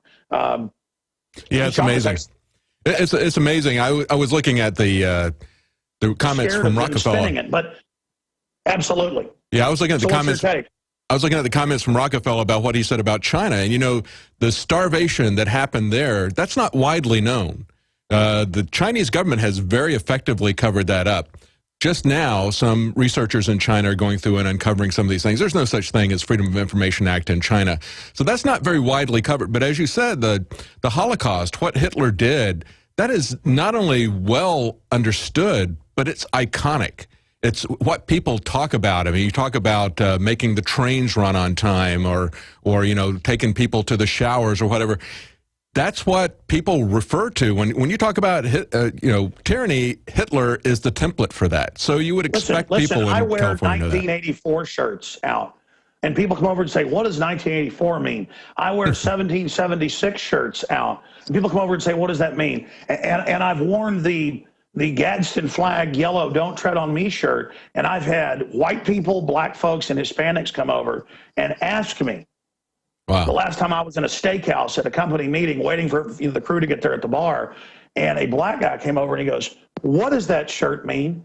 And I said, "Well, it's the Gadsden flag, Don't Tread on Me, Revolutionary War." And he goes, "Yeah, I heard that's a racist Tea Party thing." Like he was going to guilt me and then I was going to apologize about it or something. Everybody's looking for these phantoms of racism or oppression. Meanwhile, we have mega banks sucking $85 billion a month out of U.S. taxpayer money, and they won't even tell Congress who's getting it. And then meanwhile, everybody's looking for phantoms of racism. I saw a video we posted about transhumanist death cult at the Bilderberg meeting this year. They've got all this transhumanist art of humans being killed and then being turned into machines, basically, or machines overtaking humans. Not humans merging with machines, but humans having their humanity rotting away, and it's replaced with machine. And she was wearing Native American, because I know I bought my wife some of it, you know, vintage Thunderbird earrings of the Thunderbird. It's a mythical bird. And people are like, "It's Nazi, it's Nazi, it's Nazi." And again, the reason I mention the trolls is not to mention the trolls, to mention the mass mental illness. It's kind of like Mike Judge said on the show, that one of the characters, Dale on the show, never sees the big conspiracy right in front of him that's actually going on, like his wife has had a kid with, speaking of the Native American, the Native American neighbor, but then he thinks everything that isn't a conspiracy is a conspiracy. And actually talking to Mike Judge, he picked up on some of that watching my Access TV show 17, 18 years ago, that people never wanted to face the real stuff I was talking about. They always wanted to talk about things that couldn't be proven or that were kooky. You can always shut it down by calling it a conspiracy. We'll be right back. Welcome back to the Alex Jones Show. I'm David Knight, and we've got Alex Jones live from Watford, UK, covering the Bilderberg. And he's got some new breaking information there. Alex, can you hear me? Absolutely, and it's in the next hour that I'm going to delve really into Bilderberg on breaking news, inside info, massive press coverage. so much more. And then there's all this other news as we learn how the Democrats have persecuted any libertarian, conservative, or pro-life group while protecting themselves using illegal emails in the government. That's a felony, violating the Open Records Act, just scores of laws. That's why the whole EPA head had to resign, was over using a secret email account. And giving herself a royal code name. So we're going to be getting into all that. The fake chemical weapons they say Assad has. We're going to be breaking it all down in the next hour. But I wanted to just spend a few minutes here thanking the listeners and the viewers and all of our sponsors for making this broadcast possible. All of our local AM and FM affiliates, please support their local sponsors. If you're a business, become a sponsor, supporting the free speech, supporting our hardcore info. The fact that this broadcast is getting picked up by so many stations and is becoming so successful is an indicator of the great awakening that's happening, because the show is hardcore. I mean, I listen to rebroadcasts sometimes and it sounds crazy, and then I think about it and I go, no, but it's really true what we're saying. Wow, there's no way I can sugarcoat this or water this down. In fact, most of the time it's even worse than what I'm saying. So please support our local AM and FM affiliates. Also, tell XM why you subscribe. Listen to us on XM and tell them to pick up all 3 hours, not just 2 hours. And please support InfoWarsStore.com, the T-shirts, the books, the films, the Seed Center with the best non-GMO, open-pollinated, natural, organic seeds, InfoWarsStore.com. And we're only running this till the end of Bilderberg. And again, in fact, I need to talk to Weldon today. He was telling me yesterday that he thinks we have to stop selling for a while because they're going to sell out of the Traveler. I mean, the factory just is running out of them. But they have the other bigger units. So check InfoWarsStore.com. 15% off on the ProPure water filtration system. Blows away all the competition. Promo code WATER15, WATER15. We've done this once before about a year ago, and the filter sold out in 2 weeks. And that's what's happening again here. That's why I don't really like doing this special, because it's so successful that then we can't sell them for a few weeks. But the point is that they've got them in stock still. InfoWarsStore.com, promo code WATER15, promo code WATER15, InfoWarsStore.com. And the reason they all sell out is it really is the lowest price out there anywhere. We already have it at the lowest price just regularly. Then we have 10% off, and then now 15% off. Water 15, stop drinking the poison fluoride, start drinking purified water like the globalists do. Try to stop eating as much GMO like the globalists do. What's good for the goose is not good for the gander. They are not doing what they tell us to do, and this is one of the most important things you can do. If you already have a ProPure and love it, give a gift to friends and family and tell them how easy it is to use. It takes about a minute to assemble. So again, ladies and gentlemen, that is InfoWarsStore.com. That's InfoWarsStore.com, promo code WATER15, or call toll-free 888-253-3139, 888-253-3139. And lastly, you heard Mike Adams, who's a big prepper, kind of off the record, I guess now he talks about it. And he goes out shooting with us and stuff. The point is, he loves Infidel body armor. I saw it, thought it was great. We went out and got them. So many of our sponsors, I tell the sales guys, I want them because they're so great. Go to Infidel Body Armor, InfidelBodyArmor.com, one word, InfidelBodyArmor.com, or you can also call them at 800-409-56. That's the number for eFoodsDirect.com, which is another great sponsor making this broadcast possible, InfidelBodyArmor.com.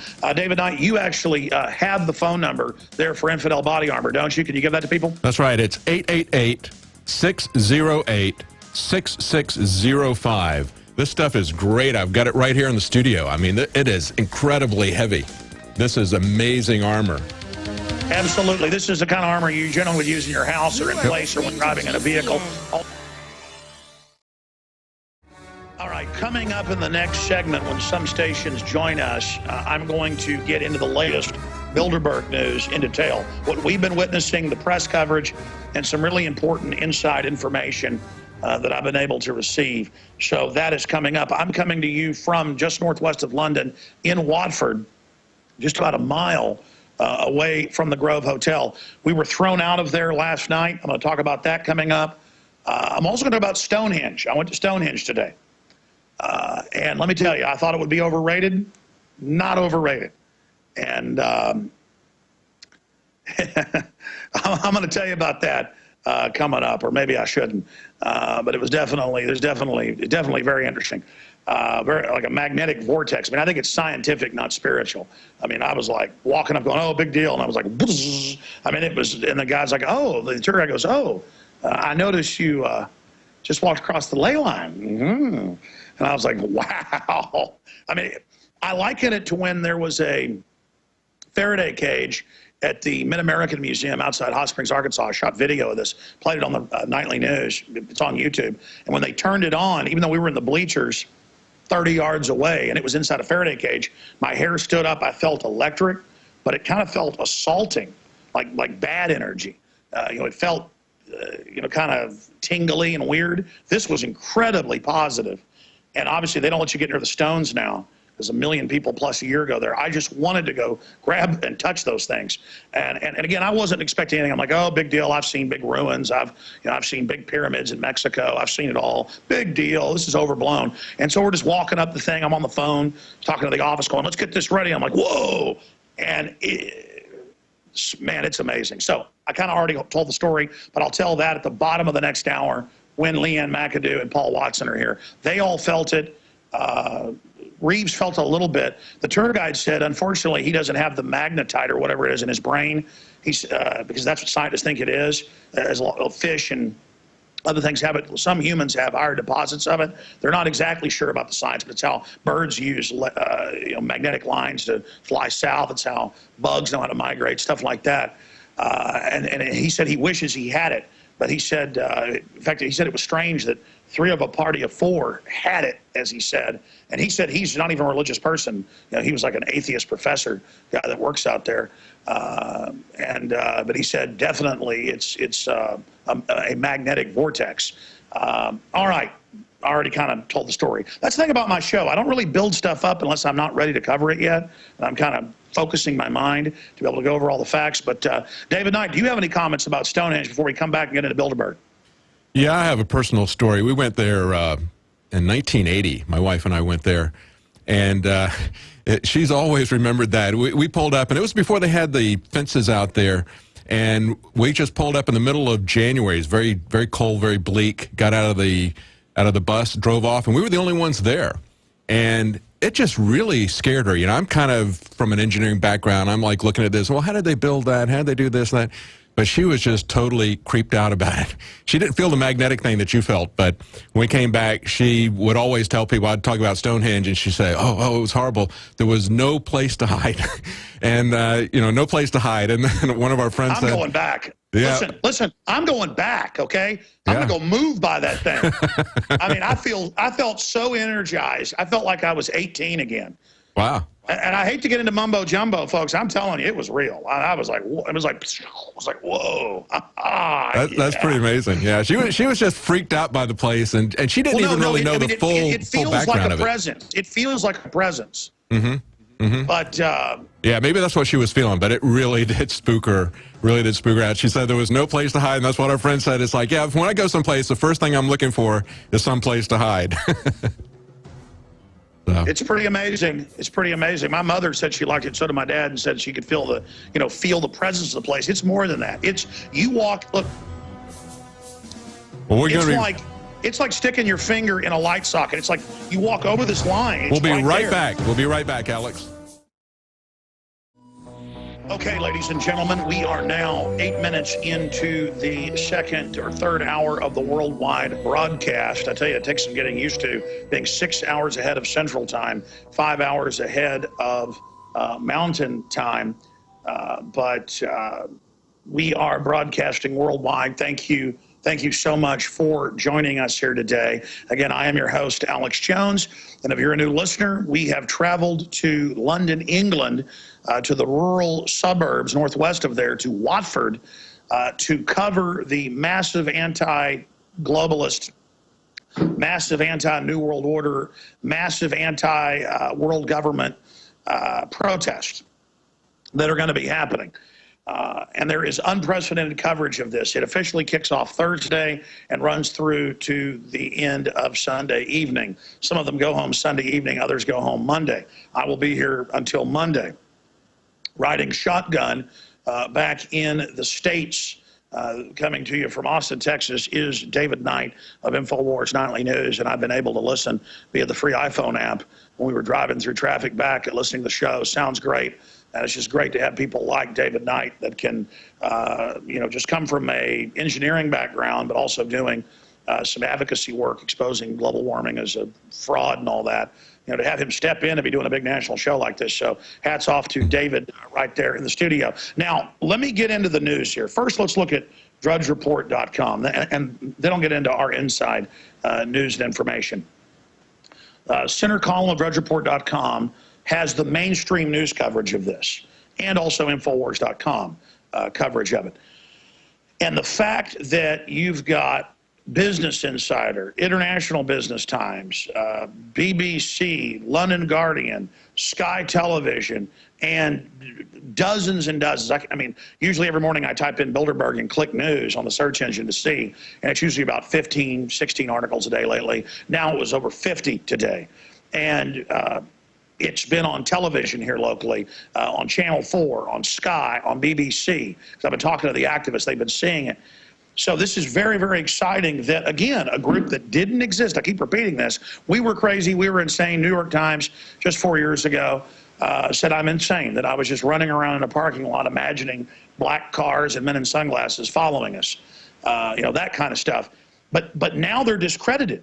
People are saying, wait, there are a group of 100 and really 50 plus now, they've expanded it. Royalty, business leaders, billionaires, Bill Gates, the head of Microsoft, the head of Google, the head of Facebook, meeting with global regulators from EU regulators, antitrust regulators from the US, EU, England, you name it, are there. I mean, okay? But they're like, we don't discuss an agenda. We just have 2 speeches that are an hour long apiece, and that's it. Well, yeah, and then everybody meets and creeps out to their rooms or goes out on the golf course. Then they want to fence up and no cameras or no press, and people try to sneak in. Because for those that don't know about politics, we have laws throughout history that corporate insiders cannot meet with government regulators in secret. Now, why is that? Because then how do you make money as a steel maker or a car maker or a computer maker or a telecommunications company or a manufacturing company? You don't make it making the best product anymore. You make it going and shutting down your competition. And all the groups that are at Bilderberg, other than maybe like Peter Thiel, are all about monopoly capitalism, insiders controlling everything. And I'm not even saying Thiel's a great guy either. He funds a lot of libertarians. He supported Ron Paul and stuff, which I see is good work. And he made his money himself, so he's like, well, hey, don't take it from me in taxes. But these other big globalists that are there, they're the ones lobbying on record to have taxes raised in the middle class and on poor people to give it to them in banker bailouts and too big to fail corporate welfare. And so that's my issue. And these are the people lobbying that they be above the law globally, that they be able to get away with anything. So here are some of the articles up at drudgereport.com. And again, it's a big deal. Drudge, we knocked big hole. Jim Tucker discovered the dam. Well, he'd tell you Westbrook Pegler discovered it, but didn't know what it was. He was like, what is that? And then Tucker said, that's a dam of info. And there's a group meeting, a cabal that's at the very top illegally. And he helped expose us. There were Lockheed Martin investigations and indictments of politicians or the Prince of the Netherlands getting millions of dollars every time his country bought planes from the U.S. at a price that was too high, and he got a kickback. Just all sorts of basic hardcore corruption. Because of Tucker, then the group existed. People knew it existed. They found out what the Prince was doing there. They found out he was getting money, and so that was when it was first in some European papers. That's why they don't want to be known to exist, because it's just crime going on, hand over fist in there for 3 days, just deals being made. And yeah, they've got other meetings where they do this too. They break off at Davos and do this. They break off at the UN building and go to hotels and do this. But this is where they get one big group of these people together, and it's at the top of the pyramid. It doesn't mean it's the whole capstone, but it's a big chunk of it. And now it's merging with Google. But let me get into, and going with this whole technocracy angle, let me get into the news that's up here, because it's a big deal that Pegler discovered the dam. Tucker, began to point out that we should knock holes in it. Infowars.com and our bigger audience rammed the first big holes in it. Drudge dynamited it and just blew the whole thing out. Because before it was just some big holes. And now the floods come down, and they were saying, there's no water behind that. There's no insiders. There's no smoking room. There's no tyranny behind that. Now it's flooded out. They're going, what's the big deal? We've got a reservoir. We've got a lake. You know, they're just, hey, okay, they said there was water behind that, but big deal. It's no big deal. There's water here. Except it's not water. It's tyranny. And it's insider cronyism, and it's globalist. I mean, we've gotten the minutes of Bilderberg. WikiLeaks has some of them. They've confirmed they're real. We will take over criminally, violate, you know, the illegal we do now. I can't do a good Kissinger. The other stuff, unconstitutional, takes longer. They hate the constitutions, Magna Carta, Bill of Rights, the old constitutions that people fought for in European countries. They had some good constitutions. They're all gone now, and Bilderberg brags they set up the euro. And I could go on with their exploits of evil. I could go on with how truly infamous they are. I could go on with how I've been death threatened, and my family's been death threatened. Well, how do you know it's Bilderberg? It's people that know how to listen to your phone line and call you and tell you that they were just listening. And they do it only when you're having a traumatic event. Like if I hear a family member's had a car wreck or is in the hospital having heart surgery, I go, okay, I'm going to get the call. Like, you know, they're waiting, psych warfare, okay, they're all emotional right now, make the phone call. They're listening all the time. It's either the NSA or GSGQ or whatever it is, or the private contractors. There's over 800,000 individuals in the U.S. that are hooked into all this, that they're just on it listening. You know, I mean, this is, if you don't have privacy, you don't have freedom. Any free creature, the more advanced a life form on this planet is, naturalists will tell you this, and scientists, environmental biologists will tell you, the more advanced a life form, the more aware it is of its environment. That's the mark of an advanced life form. And they tell you, don't be informed, don't be involved, don't look at these photos from the Boston bombing, don't look at the drill, don't ask questions. The way you survive is not asking questions, not being informed. The way you survive is rolling over and dying.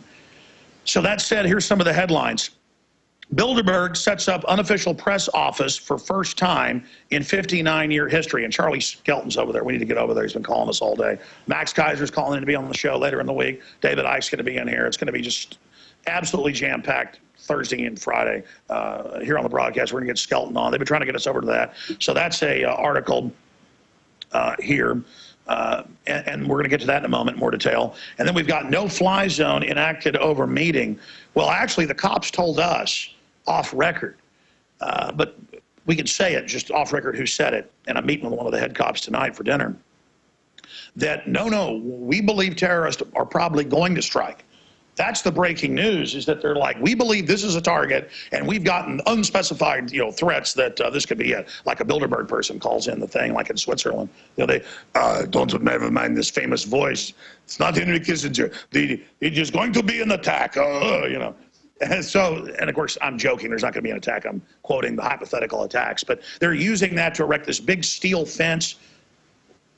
Let me give them a little heads up. I'm going to be dropping back by again. We got thrown out last night. I'm going to have the crew in here in a minute to tell you about that.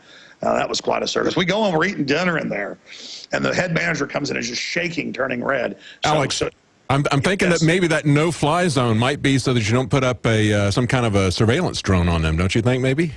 Yes, callers kept calling in going, put a drone up, put a drone up. And we had actually planned that, but just a little RC or something. But it'd be mainly a media stunt because they like something to focus on. That's right. That's right. That could be why they've got that there. But now they've got guys in boats out there with poles, like looking in the water for a meeting that doesn't exist and doesn't have any power and doesn't matter. So absolutely. So you've got that article on drudgereport.com, middle column, fifth story down. Let me see, 1, 2, 3, 4, 5. Yeah. No fly zone enacted over meeting. What are they doing in there? Charlie Skelton article out of the London Guardian.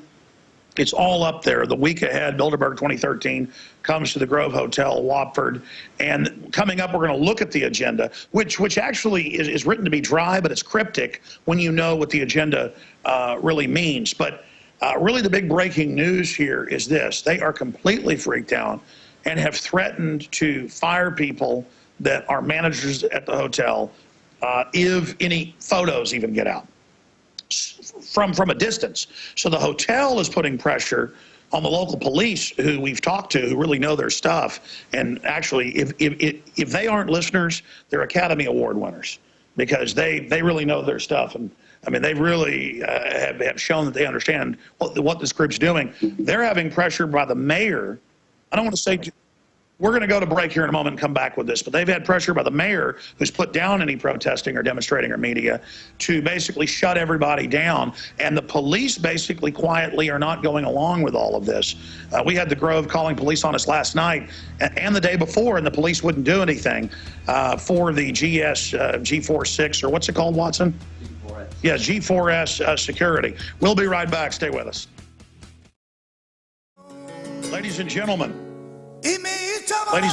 we are back live. Thank you so much for joining us. Paul Watson is coming up in the next segment with Leanne McAdoo.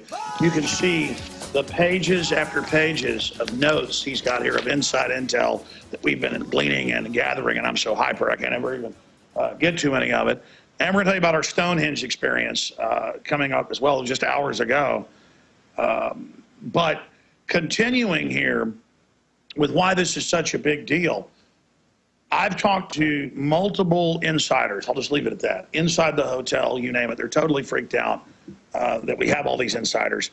Because now, just last night, being in the hotel, we walked around on the grounds while the G4S security, which is all over England, it's one of the biggest security companies in the world, was going along with heavy equipment, putting up these giant concrete blocks that look like they weighed about, let's not exaggerate, a ton apiece, with a big metal pole out of them, putting up steel grating about 10 feet tall. They were putting this up all the way around the hotel, and we were walking around like we own the place.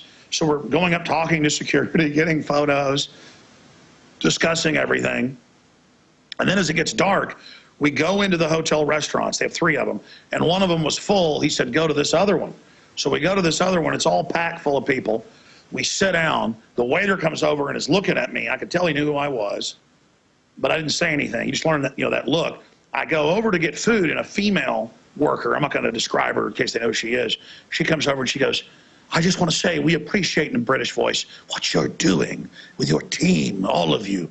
And we're going to have, and I'll talk to you later. And she goes off. So then it's a buffet at this particular restaurant.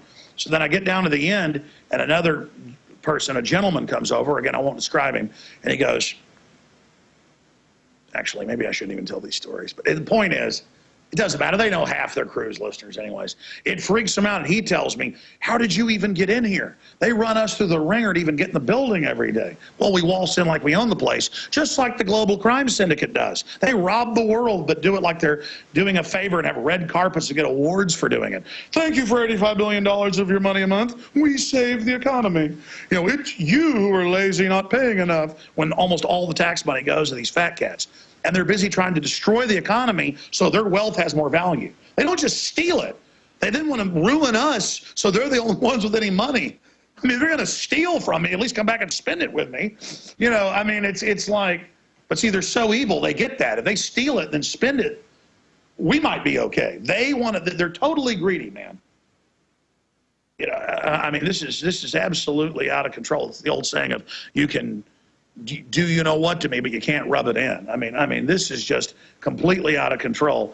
So we shoot the video that's on Infowars.com, transhumanist death cult, Bilderberg to meet at the Grove, and we show all those statues and things. Then we go inside, and all of a sudden, Richard was at the buffet, and security comes and says, come with us right now or you'll be arrested. Well, Richard, kind of nicely went out in the hallway to not make a scene to talk to him, and they threaten him and, throw him out. And then they come back to us, and I'm now at the table, and the manager comes over, the head security, and he goes, and he had like tears in his eyes. He goes, Mr. Jones, Mr. Watson, leave now. Come with me into the other area. And I said, well, hey, give me the bill. And I'm going to pay for the food we've got and stuff here. And there's some video of that, too, online. And he wouldn't do that. He said, no, you're going to leave now. So we left, even though we were registered there, and they canceled it and were rude about it and had the general manager of the whole... It's just incredible. We drove in, parked, went in, and they act like we're the criminals while it's these globalists. Now, through our moles, we were able to confirm that the police have been told by the higher-ups in the city and MI6 and MI5 that are all already there, but more of them arriving tomorrow and Thursday, that a terror attack is imminent. I mean, we don't have any proof of it. It's like Bush with the fake terror alerts. It came out they would issue fake terror alerts as a political distraction. Ari Fleischer had admitted that, and so did others. Tom Ridge admitted that they would issue terror alerts for political distractions. So that's what they're doing here, is they're saying, we believe this is a terror target. We believe that there's non-specific evidence of, and I was talking to one cop. I guess that's because a week ago somebody chopped somebody's head off, and the Muslim population is stirred up. That was probably a real event, so maybe they'll be drawn to this. So I guess in some weird fantasy, I guess there is some low probability that it could be a magnet. There's some, for some real crazy. But when we come back, Paul Watson will break down the real breaking info and some more of the articles that are up on Infowars.com. And then Leanne McAdoo will give you her take on this and so much more straight ahead. It's Bilderberg coverage from London, 2013.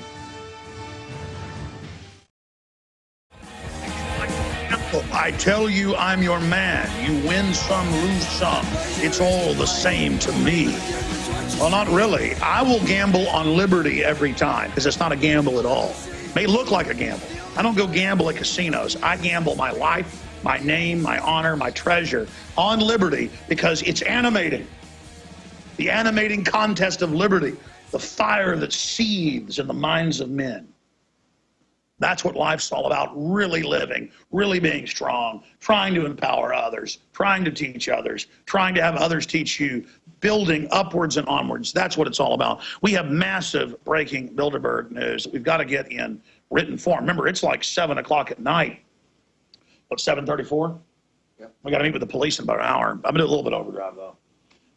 And all of this is going on, and history is happening. History is happening, ladies and gentlemen, where we're recognizing stuff that people in other countries know is obvious, but the West got so naive because we were the good guys. We're not like those corrupt third world countries. We don't have those problems. There's no shadowy guys behind the scenes trying to influence the centers of power. No, there's no fish swimming in the ocean. Of course, powerful elites are trying to influence things. Of course, that's going on. And so if you go to Infowars.com right now, we have the live coverage linked at the Bilderberg area of the site, Infowars.com /Bilderberg or Infowars.com/B. Please send that address out to everybody you know. Tonight or tomorrow morning, I'm not sure when, we're going to publish the Bilderberg demonstration battle plan, or the Bilderberg exposure battle plan.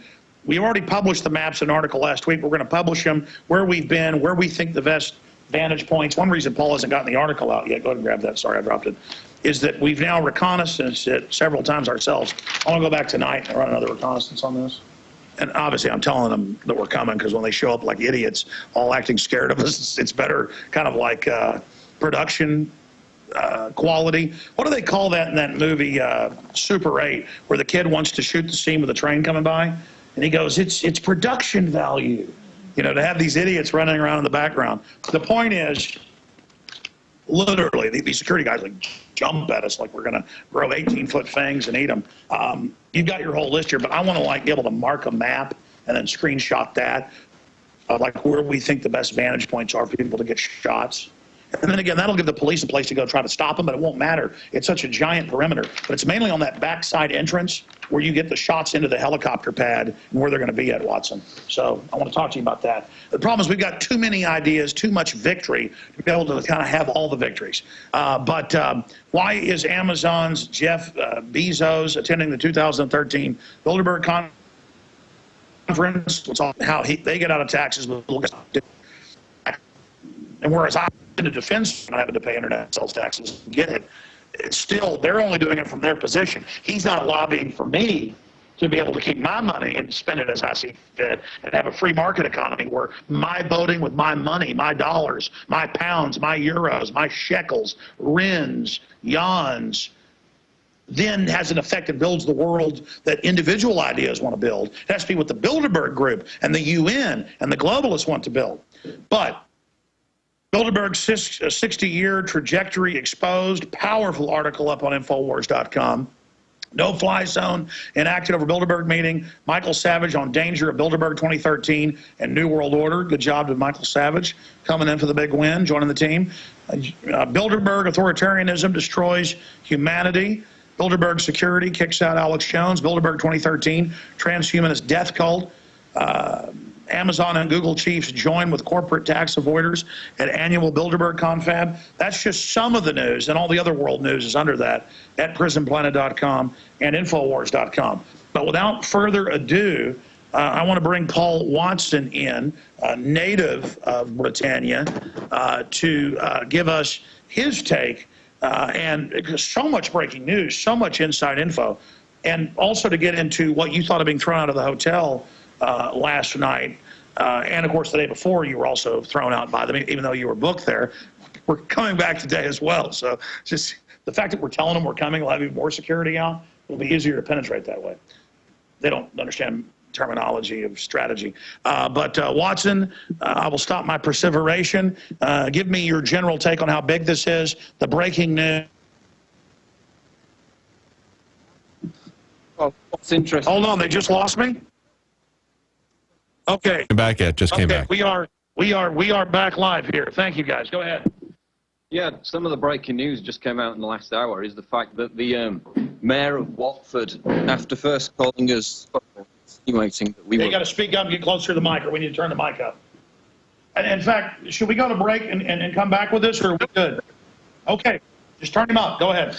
Yeah, the mayor of Watford has come out and said that basically she's written a letter to the Prime Minister David Cameron after first insinuating that we were violent extremists, and she's now demanding that they account for the expenses, the millions of pounds in taxpayer expenses that this security operation is going to cost.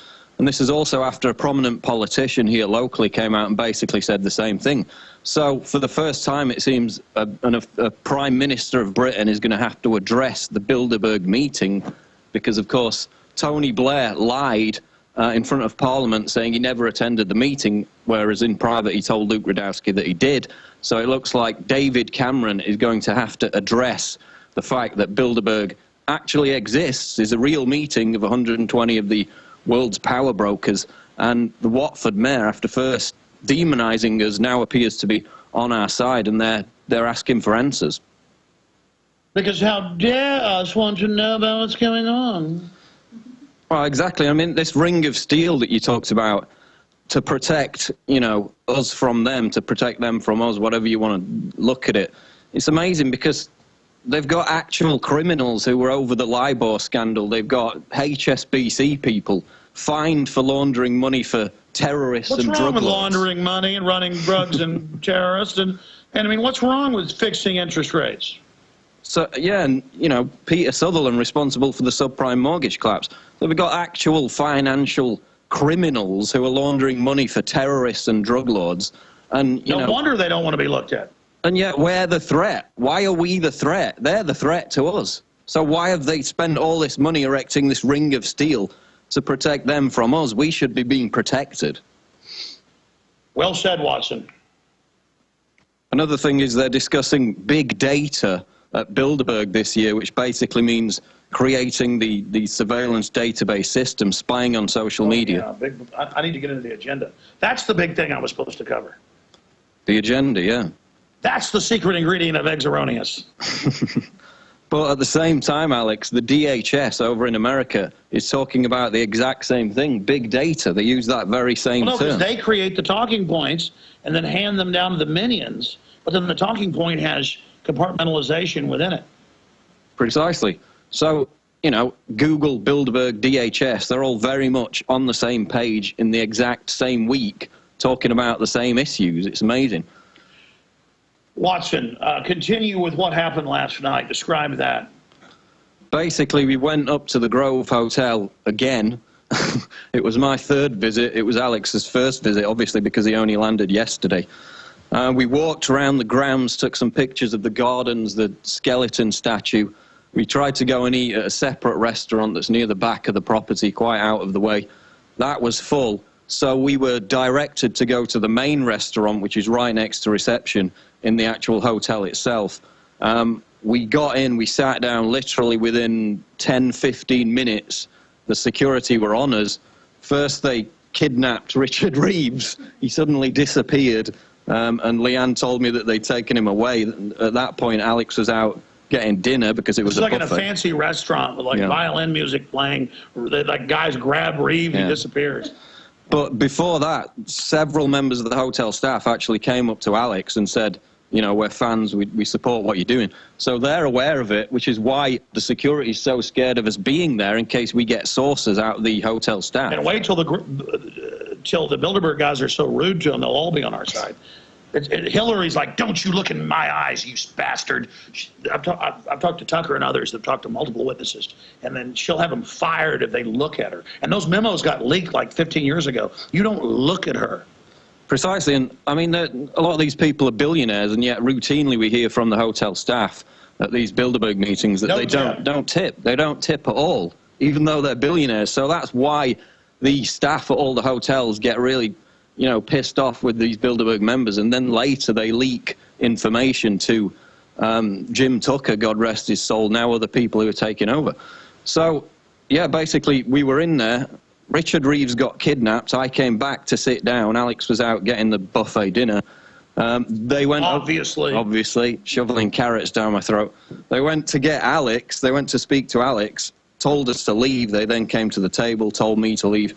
And basically, we said, no, we want to finish dinner. You know, we're going to pay for it. Yeah, let's be clear. They grabbed Richard. They all came around me, and I said no.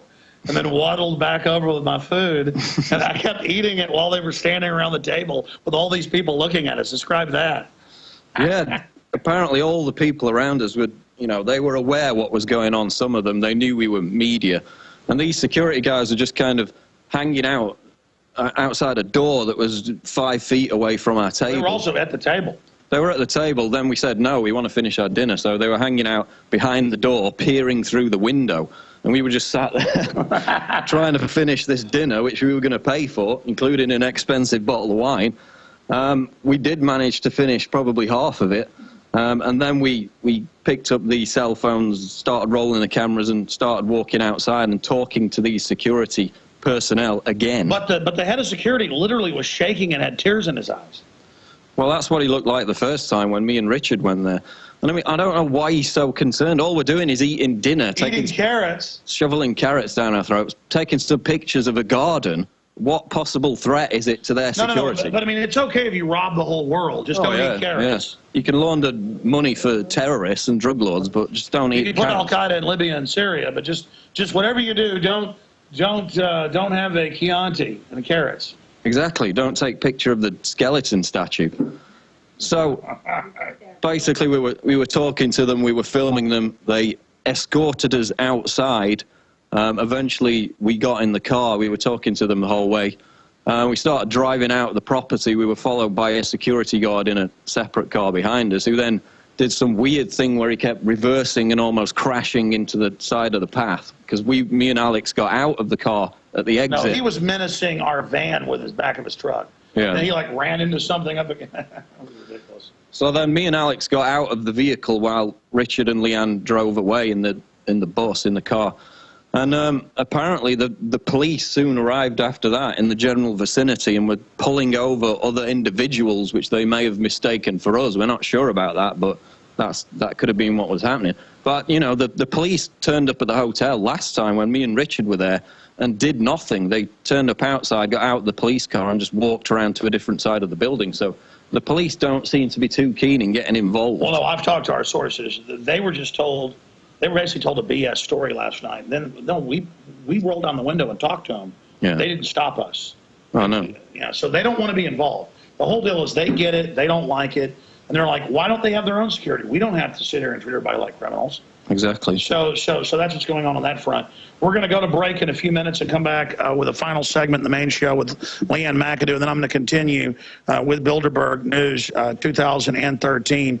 And again, we've got some other major breaking news as well. I need to analyze their agenda, because this agenda that you're going to hear is what you're now, for the next year, going to hear over and over again. There's an article, Bilderberg's 60-year trajectory, up on Infowars.com, that is so incredibly important, because it explains, see, if you don't study it, you're like, who cares if 150 people are being in a hotel?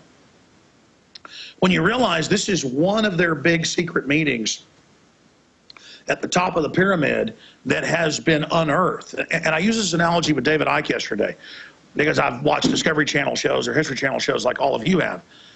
All the time out in the Sahara Desert or even in Yucatan, Mexico, or Guatemala, south of there, or in places in Peru, they'll be doing a construction site or building a dam. And someone will notice something sticking up out of the rubble, a spire, and they start digging, and there's a whole palace under it. And that's what's happened. Bilderberg is a key part of the palace of the New World Order, the Fortress of Darkness. But now we've dug away more and more, and it just gets worse and worse. It's like a police investigation. I've used the analogy of finding one body in a guy's car. That's Bilderberg. You find the dead woman in the back seat or in the trunk, and they go to his house, and there's 30 dead people. They're in refrigerators. They're buried in the basement. They're in the backyard. You know, it's like Jeffrey Dahmer. That's how it is. That's why they're like, don't look at us. There's nothing going on. We don't exist. Okay, we exist, but we're no big deal. Because we've gotten their minutes. People have stolen the minutes. It's come out. Bilderberg group members have bragged and published books like the German Chancellor Helmut Schmidt back in the 80s.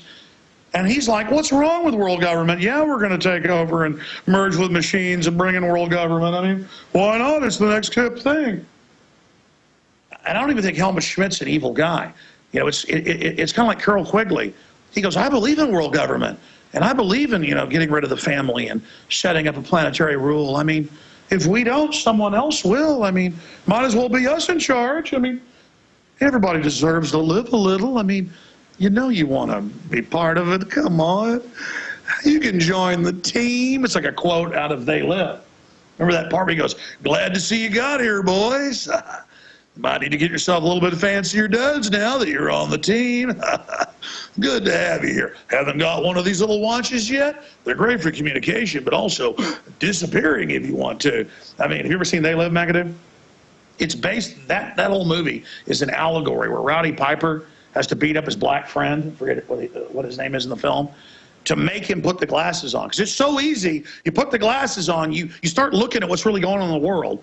You pay attention, and let me tell you, you're going to see so much, you get a headache when you take the glasses off. That's another allegory, is that I've tried to get the guy that wrote that essay back in the 60s on, but he's pretty reclusive. That was written in the 60s, They Live. And you take the glasses off, you know, because he's giving you a headache. You know, seeing, the truth is seeing is a headache too. But it's better than being a total slave, living in absolute and complete la-la land. So we've got other big breaking news. I've got news so big that I haven't even gotten to it yet because it's only about 90% confirmed, and I'm still jostling and dealing with it and trying to figure out how to even put it out. More news breaking at Infowars.com. More news breaking at PrisonPlanet.com. Nightly news coming up tonight that'll have a whole boil down to this, 7 o'clock Central at PrisonPlanet.tv. If you're not a PrisonPlanet.tv subscriber, one membership, $5.95 a month, is 11 memberships. That's 55 cents or less a person. Get a membership at PrisonPlanet.tv. Give it as an e-gift today and support our InfoWar. We'll be back with Leanne McAdoo straight ahead. We're here in London. It's Bilderberg 2013. I am your host, Alex Jones, and this is the GCN Radio Network, GCNlive.com. Welcome back to the Alex Jones Show. We've got Alex live from England. I'm David Knight, and he's going to be joining us there in just a second. We're going to go to him. He's got Leanne McAdoo and Paul Joseph Watson are there talking about what they've been seeing at Bilderberg. It's live there at Watford, England, just north side of London. But the interesting context of what's going on here is from an article by The Guardian, a UK newspaper. Talks about the irony of Bilderberg happening at the same time that there is a massive scandal unfolding in the UK over lobbyists. That's right. Just like in America, lobbyists who come in and talk to politicians have very strict rules about when they can meet and the disclosure of these meetings and that sort of thing. And yet, in the midst of this giant scandal that's involving members from every one of the political parties there pretty much, or not the UKIP party as far as I understand, it's just amazing that while this is all happening, you've got Bilderberg, where the most powerful people are meeting in secret surrounded by security, private and public security, for nearly a week, and no one is allowed to know what they're talking about. There's not going to be any disclosure, no controls, no transparency. This is all happening while there's a major scandal about that very thing happening in the UK Parliament. Alex, are you there? David, that is amazing what you just said. You know, when I was flying here on Sunday, we talked, or maybe it was Saturday, and you said, obviously you see the big scandal breaking in the news over lobbyists and payoffs in government, and look at how Bilderberg is a giant lobbying meeting. That's why they don't want it looked at. And I just realized that's the real angle in this. This is a giant secret lobbying meeting going on during England's biggest lobbying scandal ever with, what is it, 3 or 4 members of parliament have resigned? How many is it now? I think it's 3 last I saw. It's almost like you could hold a too big to jail scandal, right? That's it. That's it. Bilderberg, too big to jail. The lobbying scandal. Watson, you go write that. I'm telling you, because I love David Knight. He points out stuff that's so obvious I've missed it, but also so important. Absolutely, David. And again, we're going to do 30 minutes of overdrive with you and Leanne McAdoo coming up. Some stations carry it. If they don't, we appreciate those stations. They're welcome to pick it up if they want later and air it. Infowars.com/show. or Infowars.com/Bilderberg has the Ustream, but also our own streams and the audio streams at Infowars.com. We'll have it. And then for PrisonPlanet.tv viewers, it'll be restreamed and archived for everybody on YouTube by tomorrow. But just in a few minutes, we're going to come back and go into 30 minutes of overdrive with you on that subject. So huge. He's been clamoring all day. Hey, let's cover this. Let's cover that. Tomorrow, when you do the first hour without me there interrupting you, David, be sure and focus in on this lobbying and that point you just made of all the documents we've got on Bilderberg, where they've been in trouble with Lockheed back in the 70s. Oh, yeah. Indictments and stuff over lobbying. But we're going to break, Leanne McAdoo. But give us a little foretaste of what's coming up. What is your view on what you've seen at Bilderberg and what happened last night in the next minute? Well, just us walking around this beautiful hotel, it was just, I mean, every inch of it was gorgeous. All the carved trees. Yeah, but then it was slowly being shut in by this rim of steel, and that is exactly what the elite want to do. They want everything beautiful, but they want it all for themselves. Shut us out. We can't see. We can't peer in. There's nothing to see here, you know, and it's just incredible. It's like the energy. The Forbidden City. Yes, exactly. What are you going to be talking about the next 30 minutes when we come back? Well, I would love to talk about the energy of Stonehenge. It was amazing. It felt kind of like a roller coaster ride. Have you ever felt anything like that? It was incredible. Have you ever felt anything like that? I don't believe so. Not that I could recall. Unless Did it's you when notice I how was you walked on a over roller that coaster. ley line, though? And Yeah. No, it's just you just dipped. Like, woo. Hope you can see that on the video there. And it's not hype. We were like, oh, here it is. Okay, boring. No, It's exactly. Like, Exactly. Hey, Stonehenge is famous for a reason, and so is Infowars.com. They're full of electricity and life. Stay with us. Transmitting worldwide from high atop the Bilderberg 2013 meeting that we intend to piss on, to use a British term. I am your host, Alex Jones, and I am having an incredibly good time fighting tyranny, waking people up, hanging out with Richard Reeves. You've got Paul Watson, Steve Watson, his brother's waiting down there with his girlfriend. Your wife's coming. That's going to be neat to meet her. I've talked to her so many times on the phone. And then we've got Leanne McAdoo right here with us. There she is. We've got good old Richard right over there. Safe from the kidnapping. That's right, for TV viewers, give you a little bit of a shot. We've got Watson right there. And you've got Pumpkinhead. Just notice the size. They say like aliens with advanced intelligence have bigger heads. Notice they have a big head. Look how tiny their heads are compared to me. Look at that. It's like a peanut over there. Look at that. And then they got Corton over there. Anyways, ladies and gentlemen, that was self-deprecating humor. The trolls will say, look, he's bragging, he's so smart. It's a joke. It's a joke. I'm not smart, but you're not smart enough to get it. Not regular viewers and listeners, but trolls must be fed. Trolls are key pollinators. They actually spread the word of the show. I'm trying to figure out the ultimate troll feeding device. McAdoo, what do you think the ultimate troll feeding device is? Well, apparently it's been my jewelry today, so. That's right. They were all, God, look at those they were Nazi all, earrings. they were all pumped about the Nazi earrings, but they're not. They're They're so stupid, they Thunderbirds. don't know what a Thunderbird is. Yeah, these are Native American Thunderbirds. These are my going to war earrings. No, that alone, you're only trying to cover up your Illuminati connections. No one can be successful unless they're in the Illuminati, which is not true, folks. But Watson, what do you think the ultimate troll feeding secret is? That you're Bill Hicks and I'm a shape-shifting reptoid, and the proof is in. There are whole Facebook pages devoted to it. Forget the globalist meeting right in front of us. Let's. You know, that's a real issue, obviously. Forget the sodium fluoride in the water and the cancer exploding. Well, no, you're Bill Hicks, obviously. That's what matters. All right, ladies and gentlemen, we're going to go to break. Hey, let me ask, we're going to come back and get serious with the rest of Bilderberg news, go over their agenda, talk to David Knight, who dropped this bombshell, and he's been, like, talking to me. David, was it Friday you called me, or was it at the office I saw you? And you're like, hey, are you covering this big scandal? Was it you? Yeah, it was me on Sunday just before you left. I said, that's right. Yeah. Hey, if they don't let you in, point out the scandals that are going on right amongst their midst and tell them. And you said why aren't they looking exactly. at this? Now I remember. It's just my memory's foggy because I've been tired. I was driving to the airport with McAdoo, and you're like, hey, notice this is a lobbying meeting, and there's a scandal about lobbies, and I got it, but I forgot it. And then I'm like, whoa, that's the big angle no one's hitting. That's the big enchilada. Yeah. The lobbyist, the giant lobbyist meeting that, and they're pointing out in the local papers here that, of course, David Cameron and company said they were going to have the most transparent administration ever. Does that sound familiar? You heard somebody Obama say said that here? Yeah, exactly. Obama said that. The people who focus on that, it's almost like a tell. It's almost like saying, you know, we're going to be honest, we're going to be open, because they know they're going to be the most crooked, secretive cabal that's ever been in power, right? So it's almost a tell of exactly the opposite of what they're going to do. It's what they campaign on. What was that? And I was crushing Leanne's head. You know, okay. I'm crushing our head. I'm crushing our head. I thought you were giving me a secret hand signal or something there. Well, that was Illuminati. No, seriously. I totally agree with you. You're absolutely right. It's just kind of a party atmosphere here. How are you doing today? Doing fine. Doing great here. We're fine here. Everything's great. Nothing about Major Reactor League. That's right. We're doing okay. We're doing just fine here.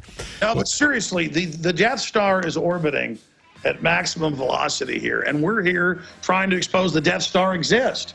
Because if we can admit the Death Star exists, we can do something about it, David. What do you say to that? Yeah, I think that's right. You know, the stated purpose of Bilderberg is public education. We're really trying to educate the public. They're trying to keep people in the dark. David Knight is the main, what do you call it, conductor here today. We'll be right back. Stay with us. All right, ladies and gentlemen, it is 2:08 Central Standard Time. I guess it's like 7 o'clock at night here. And in about 20 minutes, we're supposed to meet the cops. Are they already down there? So that's at 7:30? 8:30. We're meeting them at 8:30 for dinner. All right. So we're going to be here for another 25 minutes or so. And, oh, you've got local time on that clock. Good. Thank you. I see 2:08 here on our computer. Paul Watson's here, Leanne McAdoo. We've got Richard Reeves doing engineering here with us on the road. I do plan to take some calls tomorrow. David Knight will do the first hour, then I'll do the second 2 hours with him riding shotgun. I want to get into their agenda this year and then talk about our Stonehenge experience today, which is just crazy. I want to go back to with high-def cameras. We just had our iPhones out today. We weren't intending to have some wild experience. But looking at them just in the last 6 years publishing their names and then now their agenda, looking at this, I want to talk about their agenda. But for people that just joined us, David Knight is the one that pointed out the elephant in the room to me Sunday when I was going to the airport just a few days ago. Or I guess just a few days ago, just like a day and a half ago, that there's a lobbying scandal, 3 or 4 members of parliament resigning, huge corruption. And here, that's what Bilderberg is a secret lobbying meeting, hiding in plain view. And of course, it violates the Logan Act. We've made that point before, but that's why they don't want it discussed. That's why they don't want to be seen driving in, because they can't believe they're going in and saying, I own this energy company. I will pay you $200 million in your Swiss bank account. As of the governor of Texas, you shut down all competition and agree with the federal government. I mean, that's the type of stuff going on. Yeah, that's not on their lobbyist schedule, is it? They don't have those kinds of things listed on their schedule of events. They've got a schedule of events, and of course, since there's no transparency, we don't know exactly what that is. As you mentioned before, even on the attendees list, the real people that we have to worry about are the ones that they don't mention, the people that they're grooming to be future presidents that just show up coming in the back door. That's who we want. That's who we want. That's why we need more eyes, kind of like a compound eye. We need thousands of people here with their own cameras, their own YouTube, and whoever gets, because they always think we're not there, like when Eric Holbrooke walked out, or the head of Google walked out, or all these cases. You don't know. You may be a prostitute in North London, and Bill Gates comes in. I'm not saying he goes to prostitutes, but the point is, he's got plenty of Microsoft groupies, I'm told. But the point is that you never know where the intel is going to be. I want to go over some of the agenda here, but Leanne McAdoo, before we go into the agenda, I want to keep you here for Stonehenge. Any other points you want to add about what's happened? What's the first thing to come to the top of your mind discussing Bilderberg? Well, I thought it was kind of funny that what was it, the G4S were guarding this room where it looked like they were setting up a dance party. And so that just gives me like a really, Well, they were building platforms, putting in lights. Yes, like they're going to have a disco dance party with Kissinger. And I mean, I want to be in there. I want my cameras. I got to see that. I need to see it. I got a feeling it's for some special speakers. But, yeah. Get down. And what did you make of the head of security, like tears in his eyes? he just was so, I couldn't tell if he was just so angry. I mean, he looked like he wanted to cry. And he was just like, tears in his eyes. He was like, Mr. Alex Jones, and you're like, that's me, I'm just getting some food. That's right, you were there when he confronted me. Yes, you just hear this diabolical voice, and you know, tries to lead us out. And I said to him, you know, do you have any idea what's going on with those? And he said, ma'am, I'm you know, I try to remain non-political, and I'm just the manager here at the Grove. And I said, but you have no idea who you're. But who are they to cancel our reservations 4 days before it started? Exactly. Who are they to have the security people shaking in fear of people? They know who we are. They know I have no criminal record. I mean, the worst thing they're going to get is I'm going to buy them dinner. Exactly. And you're always, you know, so nice and treat them with like such respect. And he's going to be in for a huge shock when they treat him like dirt on the shoe. Well, that's when the bonanza hits, Mm-hmm. because they are such jerks. Reportedly, none of them get tips. Right. Oh, no. Yeah, that's, I work. Because why would you give a scum anything? Yeah. It's all about dominating people. Yeah, and that's the thing that is so frustrating, because they're really spinning this as the protesters and the, you know, the press and all these people, that they're going to be committing all these criminal acts, and that everyone needs to be careful of the protesters, and, you know, closing off the roads and not letting anyone camp out. Originally, you know, they were going to let people camp. Now they're telling locals not to let us use their property. Yeah. On the farms in the area. And trying to kind of scare the locals and spin and just kind of don't worry about why they're protesting or why there's this big uproar of these people meeting. It's just, you should feel lucky and you should feel special that the elite chose your town to come and have their... That's what the mayor said first. I'm just glad we're prestigious enough. But the good news is, Watson, reading her in the paper, you're saying that looks like she's starting to wake up. Yeah, she's written a letter to David Cameron, Prime Minister of Britain, basically complaining about the security costs and demanding that the central government pay something towards those costs. So that's a big shift from what she said earlier, which was just demonising the protesters.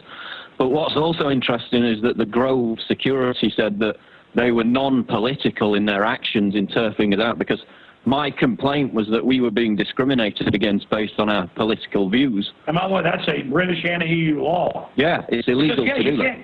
Like Hitler first shut down hotels and stuff to Jews, like hotels were shut down to blacks. You shut people down where they can go for their views, their religion, their color. That's real tyranny. Yeah, it's illegal under the Equality Act of 2010, and EU human rights law also affirms that it applies to political opinion. Because people who've been sacked for supporting a political party have won cases.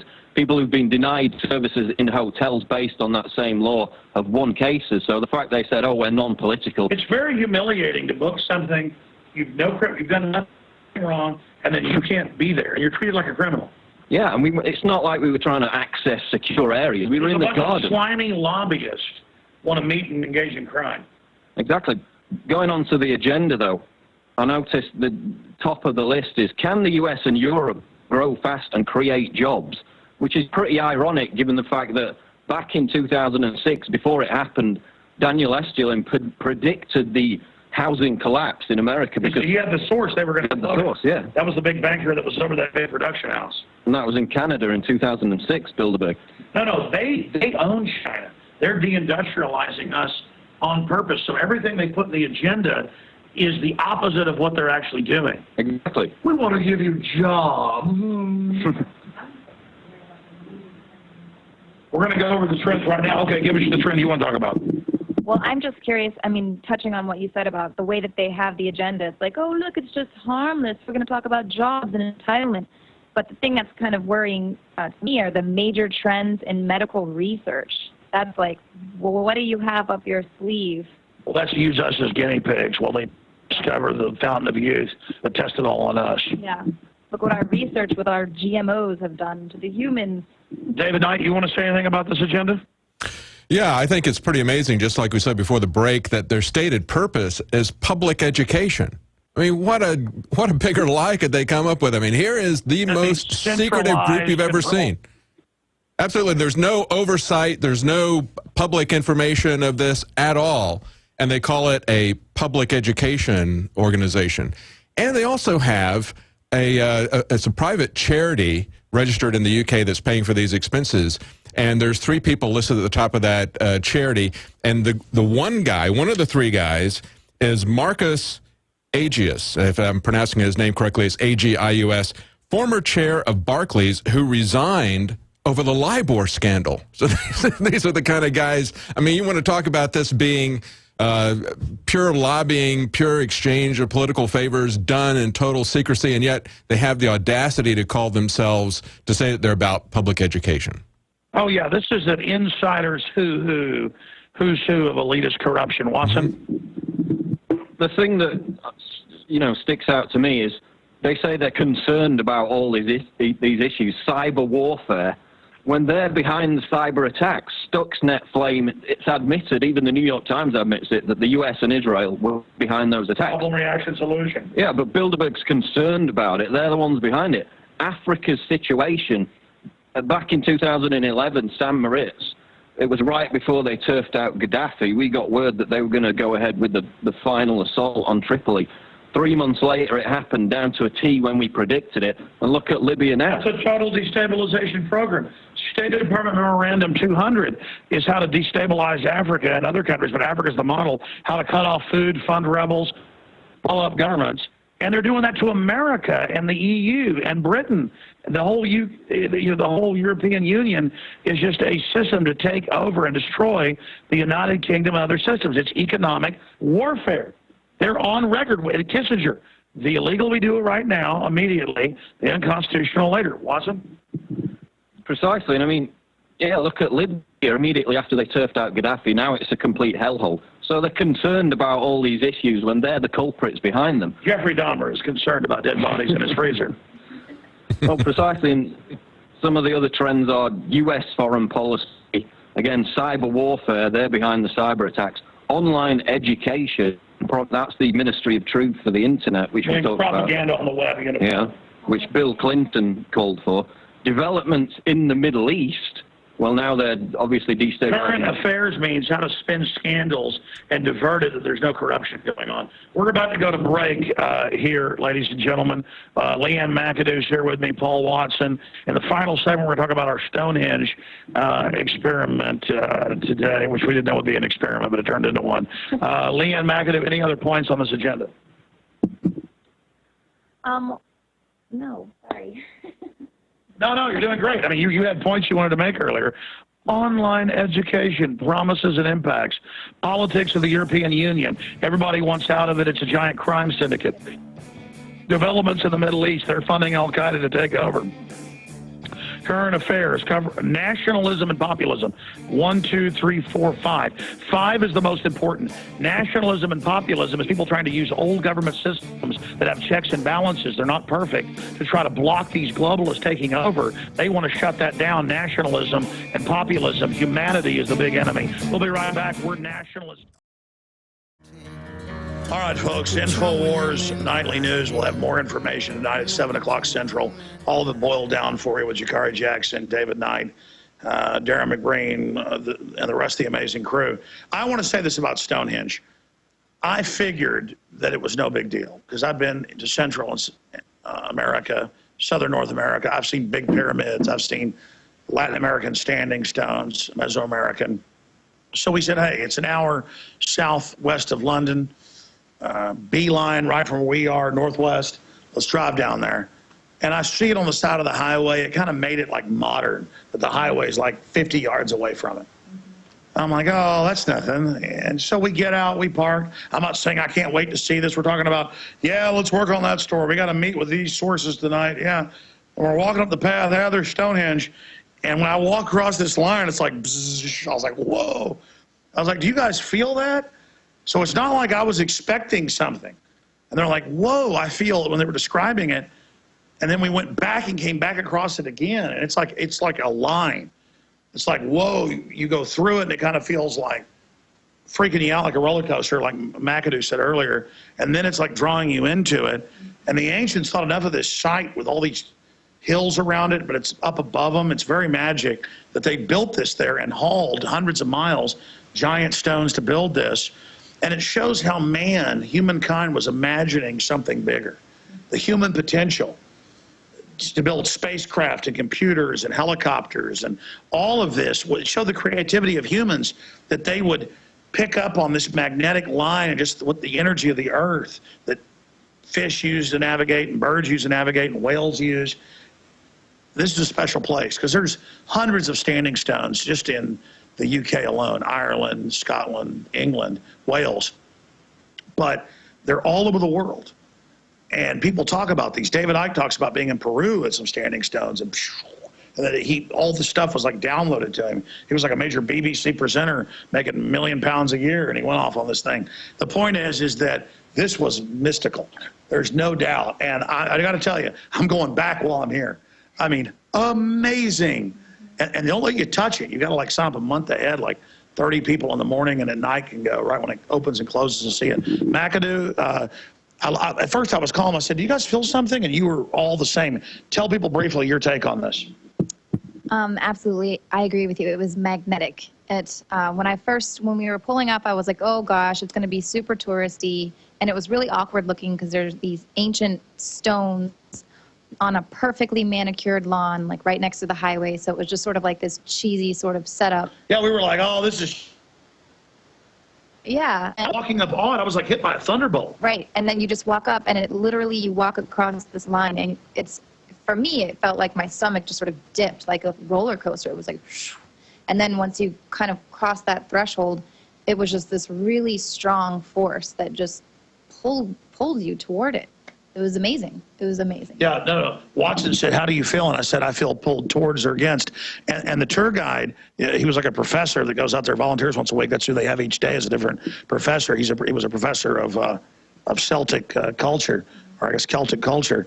And he said, I don't have the gift. He goes, actually, I'm surprised 3 of your 4 group have it. Not many people have it. He goes, it's some kind of magnetic thing. But he goes, I sit here. So he was waiting at that point. He goes, that's why I sit here, is to see who hits it. Because nobody tells you, there's no marker. Because you're walking, you're already by it, and you walk by a point, and you go, whoa.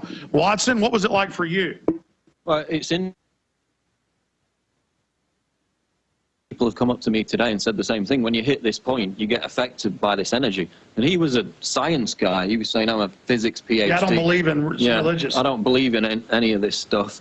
But, you know, you're the 3rd person today to say exactly the same thing. When you hit this point, boom, the energy hits you. And I expected it to be a somber and oppressive kind of environment because of the druidic nature of it. But it was quite energetic and uplifting, actually, I found it. And I felt crazy. Yeah, I felt the same. I felt the power the same way you did. So I enjoyed it. I didn't expect to think much of it, but I enjoyed it. Were you seething with power? Literally, it's running through my veins right now. Yeah, I got to be honest, I'm pretty crazy, right? I'm already, folks, let me tell you, I like Stonehenge a lot. I'm going to, anyways, McAdoo, any other points? You were like, they must let me touch it. I need the power. I'll tell them all the Now, now we get it. Anyways, but your wife didn't like it because she felt like she was being watched, right, David Knight? I think she was just kind of, I think she felt something different, you know. No, it's different. I've never felt anything like this. She didn't say that she got any kind of a good feeling out of it. She didn't describe anything like you're talking about. She was just kind of freaked out about it. I think just kind of feeling the ancient druid sacrifice aspect of it. I think that's kind of what freaked her out. Well, that's what they did, though. That was their answer to it. Right. I just got, like, electrified by it. Well, listen, more Bilderberg coverage and more Stonehenge coverage coming up tomorrow. Great job. Who's doing the nightly news tonight, David? Jakari Jackson's doing the news tonight, and he's going to have some stories about more of this AP shakedown.